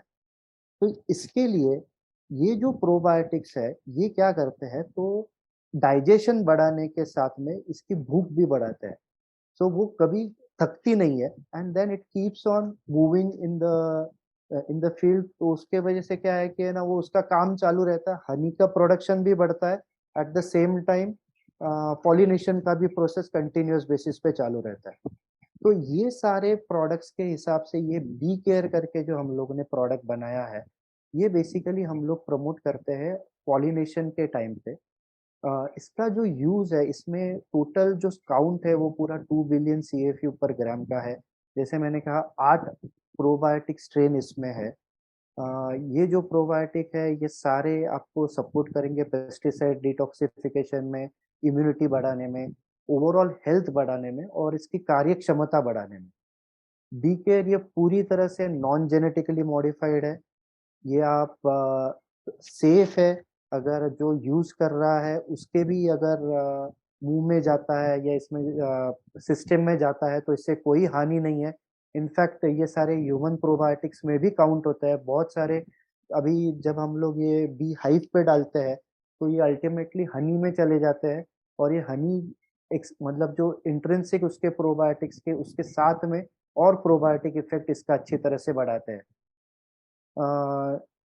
कंप्लीट रेजिस्टेंस बिल्ट नहीं होता है ये इससे। नहीं तो एक जनरली क्वेश्चन रहता है कि हम लोग ये डालते रहेंगे तो इससे रेजिस्टेंस बढ़ेगा, तो ये नहीं बढ़ता है। इसका रीजन यही है क्योंकि ये जो सारे प्रोबायोटिक्स इसमें डाले हुए हैं, वो सारे प्रोबायोटिक्स बेसिकली हनी बी से ही आइसोलेट किए हुए हैं। तो ये काफी अच्छी तरह से काम करता है इसमें। इसका एप्लीकेशन कैसे है, तो बेसिकली दो इसमें हम लोग इसको यूज करते हैं। एक मतलब अगर आपको बी हेल्थ सुधारनी है, तो बेसिकली इसके लिए हम लोग उसको बी हाइव में ही डालते हैं। हर 2 दिन या 3 दिन के बाद 1 चम्मच आपको प्रोबायोटिक का है वो ब्रूड में जहाँ पे ब्रूड्स रहते हैं वहाँ पे उसको डालना है 1 चम्मच। या फिर अगर और ये कंटिन्यूअस बेसिस पे हर हफ्ते आप डाल सकते हो या 2-3 दिन में डाल सकते हो। इसके साथ में कोई जैगरी वगैरह डालने की ज़रूरत नहीं है, लेकिन अगर आप जैगरी वगैरह का ऑलरेडी यूज़ कर रहे हो तो उसके साथ में भी ये जा सकता है। थर्ड जो बात है इम्पोर्टेंट है वो ये किसी भी एंटीबायोटिक के साथ आप यूज़ मत कीजिए, क्योंकि बहुत बार ये इन्फेक्शंस प्रिवेंट करने के लिए हम लोग बीहाइव में या फिर कमर्शियल जहाँ पे हनी बनता है वहाँ पे ये एंटीबायोटिक्स वगैरह का यूज़ होता है। लेकिन अगर आप एंटीबायोटिक्स वगैरह यूज़ कर रहे हैं तो उसके साथ में मत यूज़ कीजिए ये। अ, ठंडी जगह पे आप अगर स्टोर करेंगे तो ज़्यादा अच्छा है। जहाँ पे इसका बी अट्रैक्शन का ये है, वहाँ पे आप जस्ट जहाँ पे फूल लग रहे हैं, उसके पहले 2 से 3 दिन पहले जब बडिंग स्टेज में है फ्लावर, तो वो स्टेज पे आप डोसिंग कीजिए। 100 ग्राम्स पर एकड़ का डोज़ है इसका। जो आप 200 से 300 लीटर पानी में यूज़ कर सकते हैं। 10 दिन के इंटरवल पे आपको ये 2 से 3 बार स्प्रे करना है, जिससे कि हनी बी की हेल्थ भी रहे और पहले इसमें आपको हनी जो गोरे सर ने जो एक्सप्लेन किया कि first day, second day, third day, fourth day का जो सिस्टम है वो भी अच्छी तरह से इसमें आपको यूटिलाइज कर सकते हैं। रही बात सर एमबीवी की, तो एमबीवी जो है बेसिकली ये कॉम्बिनेशन प्रोडक्ट है मेटाराइजियम, बिवेरिया और वर्टिसिलियम का। ये एक यूनिक प्रोडक्ट हम लोगों ने बनाया था 4 साल पहले। This was the first product, combination of 3 fungal species हम लोग ने डाला था। बहुत सारे प्रोडक्ट्स है सर मार्केट में जो लिक्विड फॉर्म में है, but to some extent stability के इश्यूज आते हैं, ये आते हैं। ये जो पाउडर फॉर्म में एमबीवी प्रोडक्ट है, इसका कोई भी इसमें इश्यू नहीं आता है, क्योंकि तीनों जो फंगल स्ट्रेन्स है वो अलग-अलग है और वो कभी एक दूसरे के साथ मल्टीप्लाई भी नहीं होते और मिक्स भी नहीं होते जब तक उनको पानी नहीं मिलता है। इम्पोर्टेंट चीज़ ये है 3 स्ट्रेन एक साथ करने की कि हर एक स्ट्रेन की कार्यक्षमता अलग-अलग है। जैसे कि मेटाराइज़ियम अगर हम बोलेंगे तो वो हार्ड बॉडी पे काम करता है। बिवेरिया है वो बेसिकली सॉफ्ट बॉडीड इंसेक्ट्स पे ज़्यादा अच्छी तरह से काम करता है। वर्टिसिलियम है वो कॉम्बिनेशन में ज़्यादा अच्छा काम करता है। सो क्या होता है कि जब हम लोग फार्मर्स भी बहुत बार कंफ्यूज रहते हैं कि कौन सा कल्चर किस चीज़ के लिए यूज़ करना चाहिए, और वही हिसाब से ये एमबीवी 16 जो प्रोडक्ट है वो हम लोग ने लॉन्च किया था। तो it acts as against all sucking pest basically. अभी एक बात सोचना और यूटिलाइज करना ये बहुत इम्पोर्टेंट है कि ये बायोलॉजिकल प्रोडक्ट है, ये माइक्रोबियल प्रोडक्ट है और ये अगर आपको इसकी यूटिलाइजेशन चाहिए या फिर ये इफ़ेक्टिविटी चाहिए तो इसको प्रिवेंटिव में यूज़ करना चाहिए। जैसे कि है ना हम लोग रेगुलर बेसिस में पेस्टिसाइड मतलब हमारा जो मैनेजमेंट शेड्यूल है, हम लोग जनरली उसको बोलते हैं कि है ना अभी जैसे फ्लावरिंग स्टार्ट हो जाता है तो इंसेक्ट का आना चालू हो जाता है। सो उसके पहले 1 हफ्ता पहले से ही इसका डोसिंग चालू करना चाहिए, ताकि इसके अगर स्पोर्स वहाँ पे है तो अच्छी तरह से इसका यूटिलाइजेशन होगा। प्रोडक्ट काम तभी ही मेजरली करता है जब भी ये इंसेक्ट के या जो पेस्ट है उसके मुंह में जाता है। जनरली कांटेक्ट में सिर्फ बिवेरिया थोड़ा बहुत अच्छी तरह से काम करता है, अदरवाइज मेजरली ये मुंह में जाना चाहिए। इसके सॉइल एप्लीकेशंस इनिशियल स्टेज पे बहुत इम्पोर्टेंट है, क्योंकि अगर हम लोग कोई कैटरपिलर्स देखेंगे या फिर छोटे इंसेक्ट्स देखेंगे, जब ये लार्वल स्टेज में रहता है तभी ये ग्रो मट्टी खा के होते हैं। सो ये मट्टी खाते हैं और जो उसका वेस्ट निकलता है वो बेसिकली मैन्योर बोलेंगे या फिर जो सिक्रीट होता है वो बेसिकली उसके ऊपर वो जीते हैं। तो जैसे ही ये मट्टी पे खाना चालू कर देते हैं और अगर स्पोर्स वहाँ पे है तो ये लार्वल स्टेज में ही काफ़ी अच्छी तरह से कंट्रोल हो जाते हैं। सो ये बहुत ही इम्पोर्टेंट चीज़ है कि प्रोडक्ट MBV16 जो है या फिर मेटाबिविर या वर्टिसिलियम आप जब यूज कर रहे हैं तभी ये प्रिवेंटिव इसमें, और इसके स्पोर्स सारे प्लांट पे रहेंगे, सॉइल में रहेंगे, तो आपको बहुत मतलब मेजर कंडीशंस में पेस्ट कंट्रोल करने की बाकी की जरूरत नहीं पड़ती है, और अगर पड़ी भी तो प्रेशर बहुत कम रहता है। तो इस तरह से ये MBV16 का भी रोल है। Great sir, great. और हनी बी का गट से लेके उसके अंदर प्रोबायोटिक्स का कैसे काम करते हैं, और मुझे जितना मैं हनी बी को जानता हूँ, पता नहीं जोशी साहब भी है यहीं पे, वो एग्री करेंगे नहीं करेंगे, लेकिन एक इंडियन इंस्टीट्यूट या कंपनी मैं बताऊंगा कि वो इतना R&D करती है और इतना अंदर जाके काम हनी बी के साथ में कर रही है। सही में जो जोशी साहब ने जो बोला था कि सोने की चिड़िया वापस, तो वो सपना अपन कर सकते हैं, और इस प्रकार के अगर प्रोडक्ट मार्केट में जाएंगे तो सही में किसानों का बहुत भला होगा और उसमें हमारे देश की तरक्की रहेगी। MBV के बारे में भी आपने बहुत अच्छी तरह से बोला कि जो भी 3 स्ट्रेन उसके अंदर है उसका क्या यूटिलाइजेशन है। तो पराग सर, आपका बहुत बहुत धन्यवाद, आपने टाइम निकाल के आए। बाकी सब लोग अभी नंबर्स मांग रहे हैं, बी केयर का नंबर मांग रहे हैं या पॉलिनेटर का नंबर मांग रहे हैं, तो जो भी आपके कंपनी के कोई अगर होंगे तो चैट बॉक्स में नंबर दे दीजिए ताकि बाकी सब लोगों को कांटेक्ट करने के लिए आसानी होगी। और एक चार्ट मैंने अभी यहीं पे ये देखा कि आपने एक यहीं पे लिखा है कि जिनको भी फ्री सैंपल चाहिए बी केयर के, हम अवेलेबल करेंगे, इस नंबर पे आप कांटेक्ट करिए। तो दोस्तों, इसके बायोबिस कंपनी ने सैंपल्स भी आपको प्रोवाइड किए हैं, जो भी अंबिया बाहर में अभी होंगे, फ्लावर्स आपके ओपन होंगे, तो आप ट्राई कर लीजिए ये प्रोडक्ट, और हनी भी अगर अट्रैक्ट होती है तो आप उसको इस्तेमाल करिए। अभी आगे है कि हनी भी तो आएगी, उसका गट भी अच्छा रहेगा, वो अट्रैक्ट भी होगी, लेकिन उसको मारना भी नहीं है, और फिर केमिकल का इस्तेमाल कम से कम होना चाहिए, सेफ केमिकल का इस्तेमाल होना चाहिए। और अगर ऑर्गेनिक में अगर कुछ सॉल्यूशन मिलता है, जैसे कि बायोलॉजिकल में पराग सर ने बोल दिया, ऑर्गेनिक में ऐसा कोई सॉल्यूशन है जिससे हनी बी तो नहीं मरेगी, लेकिन जो हार्मफुल इंसेक्ट है, थ्रिप्स से, एफिड से, जिसे हम मावा बोलते हैं, ये भी मर जाएगा, और बाकी इंसेक्ट के अंदर जो भी रेजिस्टेंस केमिकल इंसेक्टिसाइड का तैयार होता है वो रेजिस्टेंस भी कम हो जाएगा।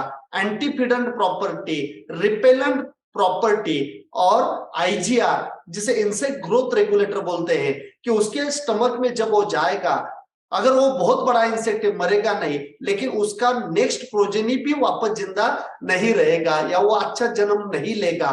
इस प्रकार का टेक्नोलॉजी वापस एक अपने ही इंडियन कंपनी है विजय एग्रो इंडस्ट्रीज, जो 100% बायोलॉजिकल्स में, जो 100% ऑर्गेनिक मतलब सेंद्रीय प्रोडक्ट में बिलीव करती है, और संगमनेर में ये कंपनी स्थित है।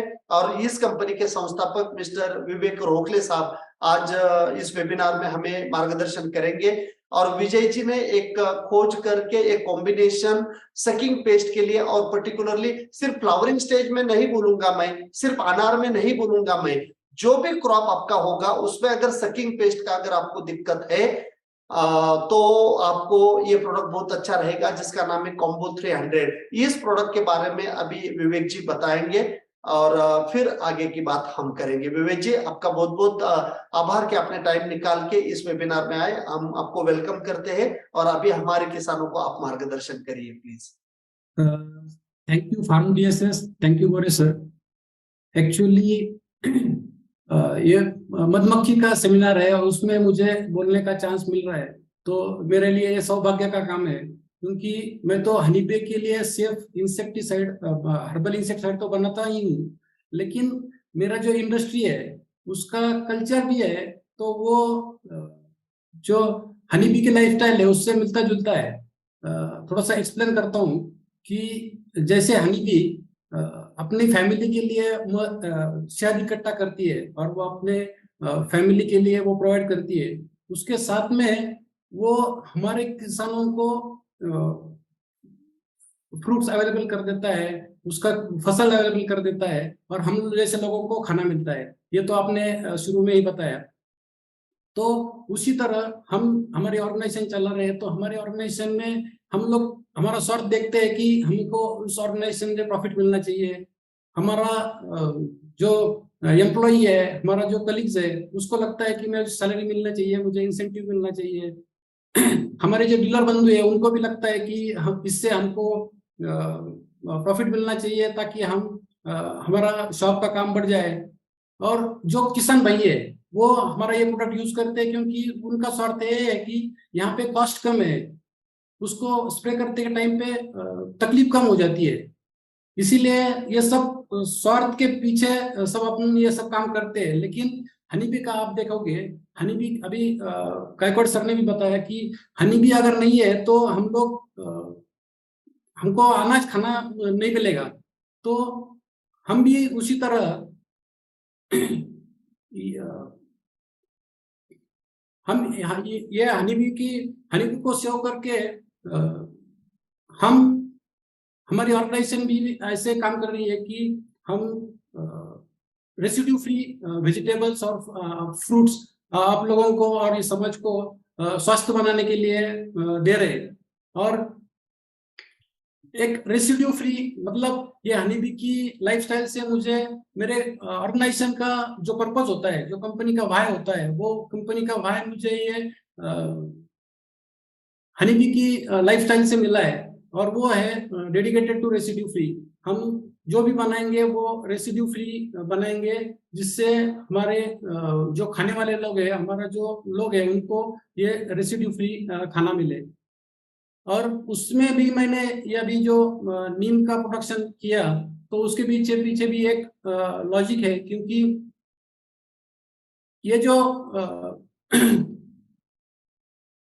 आप देखते हो कि अभी सबसे ज्यादा तकलीफ है ऑर्गेनिक कार्बन का और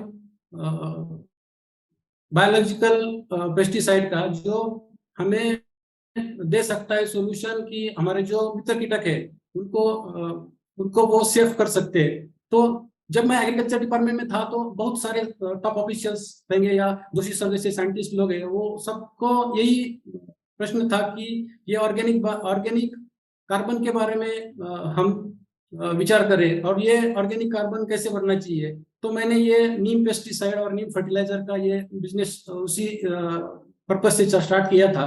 तो वहां से नीम ही क्यों चूज किया, क्योंकि नीम में जो फर्टिलाइजर है उसमें आप देखोगे कि उसमें ऑर्गेनिक मैटर का परसेंटेज 78% है और ऑर्गेनिक कार्बन जो हमको बहुत ही इंपॉर्टेंट है वो लगभग 38 to 40% तक ऑर्गेनिक कार्बन है। जो अभी पराग सर ने बताया कि जो भी बैक्टीरियाज है उनका वो फूड है, और जब तक ऑर्गेनिक मैटर जमीन में नहीं रहेगा तब तक वो कोई भी बैक्टीरिया कितना भी अच्छा है तो वो काम करने के लिए उसको मल्टीप्लाई नहीं होगा। तो इसीलिए मैंने ये नीम का बिजनेस स्टार्ट किया। दूसरी बात है कि नीम जैसे प्रोडक्ट में इतने सारे अल्कलॉइड्स है, तो वो फर्टिलाइजर एज वेल एज जो भी रूट का जोन है, मतलब राइजोस्फीयर है, वहां पे जो भी इंसेक्ट है, जो भी फंगस है, तो उसको भी वो प्रिवेंट करता है। इसीलिए मुझे ऐसा लगा कि ये नीम और करंज ऐसा प्रोडक्ट है जो हमारा जो इम्पोर्टेंट नीड है ऑर्गेनिक कार्बन वो भी दे सकता है, और उसके साथ साथ में वो रूट पे जो इन्फेक्शन होता है वो भी रिमूव कर सकता है। इसलिए हमने इसमें बहुत सारा काम करने का सोच लिया और हम आगे काम कर रहे हैं। आपको एक बात बताता हूँ, 1998 में मैं जब बेंगलोर में एक वर्ल्ड नीम कॉन्फ्रेंस के लिए गया था, तो वहाँ पे बहुत सारे कंट्री से रिप्रेजेंटेटिव आए थे। वहाँ पे ऑस्ट्रेलिया से कुछ लोग थे, चाइना से कुछ लोग थे। तो एक्चुअली जो ऑस्ट्रेलिया में जो भी फार्मास्यूटिकल स्किन केयर के प्रोडक्ट बनते हैं तो वो हमारे इंडिया से ही नीम ऑयल उधर जाके वो लोग उसका ही स्किन केयर में प्रोडक्ट बनाते हैं। और एक चाइना का साइंटिस्ट है, उन्होंने हमको बताया कि हमारे चाइना में तो कोई नीम का पेड़ है नहीं है, लेकिन हम लगातार 15 से 20 साल तक काम कर रहे हैं कि लैब में आर्टिफिशियल अजाडिक्टिन मैंने सिंथेसाइज करे। लेकिन आज तक 15 से 20 साल तक काम करने के बाद में भी उनको ये अजाडिक्टिन, जो नीम ऑयल में जो अजाडिक्टिन होता है, वो मॉलिक्यूल उनको सिंथेसिस करने में आज तक उनको सफलता नहीं प्राप्त हुई है। तो उसी टाइम मुझे लगा था कि ये हमको गॉड गिफ्ट है, जो नीम ऐसा प्रोडक्ट है जो हमको गॉड गिफ्ट है, उसके ऊपर काम करना चाहिए। इसीलिए मैंने वो गवर्नमेंट का नौकरी भी छोड़ दिया और पूरी लगन से नीम के ऊपर काम कर रहा हूँ। और सर आपको बोलता हूँ कि नीम में अभी आपको मालूम है कि बहुत सारे किसान भाइयों की भी मालूम है कि हर एक स्प्रे आता है, लेकिन उसका रेजिस्टेंस डेवलप हो जाता है। बाद में वो किसान उसका किसान बोलता है नहीं सर इसका अभी रिजल्ट नहीं आ रहा है। कंपनी भी रिकमेंड कर रही है कि सर इसको 2 बार यूज करो, 3 बार मत करो क्योंकि वो रेजिस्टेंट आएगा। इस सब में मैं सबको ये आश्वासित करता हूँ कि नीम ऐसा प्रोडक्ट है जहाँ पे उसका लगातार आप स्प्रे करोगे तो भी रेजिस्टेंस डेवलप नहीं होगा। उसके पीछे मैं ऐसे ये नहीं बोल रहा हूँ, लेकिन उसके पीछे साइंस है कि वो नीम ऑयल में 200 अल्कलॉइड्स है, जो अल्कलॉइड की वजह से रेजिस्टेंट डेवलप ही नहीं हो सकता है। क्योंकि कोई भी कीड़ा है तो वो एक अगर जहर है तो उसको डाइजेस्ट कर सकती है, उसको पचा सकती है, लेकिन इसमें 200 प्रकार के अल्कलॉइड्स है, जिसमें से निम्बिन है, निम्बिसिडिन है, मेलेंटेनॉल है, अजाडायरोन है, इतने सारे 10 अल्कलॉइड्स है जो आइडेंटिफाइड है, जिसका क्वांटिटी हम मेजर कर सकते हैं। तो इतने सारे जो जहर है तो वो हम डेफिनेटली कोई भी कीड़ उसको डाइजेस्ट नहीं कर सकती है। इसीलिए हमने भी अभी तक देखा है कि किसान अभी तो अनार के तो फार्मर को मैं देखता हूँ हर एक इंसेक्टिसाइड में हमारा ये नीम ऑयल का यूज करते हैं, फिर भी उनको कभी ऐसा नहीं हुआ, महसूस नहीं हुआ कि यहाँ पे रेजिस्टेंस डेवलप हुआ है। तो ये एक अच्छा प्रोडक्ट है। जैसे कि आप कहीं भी नेट पे सर्च करोगे तो नीम और करंज का जब कॉम्बिनेशन होता है, जो ये सब 200 प्रकार के अल्कलॉइड और करंजिन जैसे प्रोडक्ट के साथ में चल जाता है, तो बहुत ही अच्छा रिजल्ट यहाँ पे हमको मिलता है। तो इसी वजह से हमने ये सर नीम और इसका प्रोडक्शन स्टार्ट किया और ये फार्मर को हम ये प्रोडक्ट दे रहे हैं। थैंक यू विवेक सर, बहुत बढ़िया। आपका जो भी विजन है, जो भी रेसिड्यू फ्री फार्मिंग में या ऑर्गेनिक फार्मिंग में आपके जो भी इनपुट्स है उसके बारे में और पर्टिकुलरली नीम के बारे में आपने पूरा जानकारी दे दिया। टाइम तो बहुत ज्यादा हुआ है, 9:30 बज रहे हैं। 7:30 बजे हमने स्टार्ट किया था। 1.5 घंटे का ही वेबिनार मैंने बोला था, लेकिन अभी आधा घंटा ज्यादा हो रहा है। बहुत सारे लोगों के प्रश्न भी है, सभी प्रश्न मेरे पास आ गए हैं चैट बॉक्स में, जिन्होंने भी लिखे होंगे। अभी भी मैं आपको सबको बोलता हूं कि जो भी आपके मन में प्रश्न है वो प्रश्न आप लिखिए। जो भी अगर आपको कुछ सैंपल चाहिए है बी केयर के, तो वो आपका नंबर डाल दीजिए, मैं वो नंबर एसके बायोबिस कंपनी को दे दूंगा, वो कंपनी आपसे कांटेक्ट करेगी और ट्रायल ले लीजिए आप। और सबसे इम्पोर्टेंट, आज इतना सारा ज्ञान इतने बड़े बड़े हस्तियों से मतलब बड़ी पर्सनालिटी थी, लेकिन इतने कम शब्द में ये ज्ञान लेना था, तो उनके लिए तो मैंने अन्याय किया है ऐसा मुझे लग रहा है। क्योंकि एक एक पर्सनालिटी ऐसी थी कि 2-2 घंटे उनको अगर दिया जाए तो भी टाइम कम होता है, लेकिन 2 घंटे में हमने सबका सुना। और सबसे पहले धन्यवाद मैं दूंगा डॉक्टर मिलिंद जोशी साहब को, और उसके बाद है हनुमंतराव जी गायकवाड़ जी, उन्होंने भी अच्छा ज्ञान दे दिया है। उसके बाद पराग सर ने भी अच्छा इंफॉर्मेशन प्रोबायोटिक्स के बारे में दिया। उसके बाद विवेक जी ने भी बोल दिया नीम के बारे में, अविनाश जी ने भी बोल दिया, और अरुण जी ने भी पॉलिनेटर के बारे में बता दिया। तो यही एक काम है जो फार्म डीएसएस करती है और हमेशा करती रहेगी। अच्छा टैलेंट किसानों तक पहुंचाना है, अच्छे प्रोडक्ट किसानों तक पहुंचाने हैं, और जो अच्छे नहीं है वो मार्केट से बाहर जाना चाहिए। अच्छे लोग ही बड़े होना चाहिए, अच्छी कंपनियां ही बड़ी होनी चाहिए, ताकि किसानों के लिए कम खर्चे में अच्छा सोल्यूशन मिलेगा। और आप सबको तो पता है अभी न्यूट्रिशन का सिर्फ कोर्स अपना आ रहा है 22, 23, 24, 25, 26 5 दिन का कोर्स रहेगा न्यूट्रिशन के ऊपर। ये कोर्स मराठी में है, सिर्फ महाराष्ट्रियन किसान इसमें ज्वाइन कर सकते हैं, या जिनको मराठी आती है। हिंदी में बाद में आएगा, लेकिन अभी मराठी का कोर्स है। न्यूट्रिशन का आज तक आपने कभी भी नहीं सुना होगा, इतना डिटेल इंफॉर्मेशन आपको न्यूट्रिशन के बारे में मिलेगा। सॉइल क्या है इसका डेफिनेशन ही अपन बदलने वाले हैं।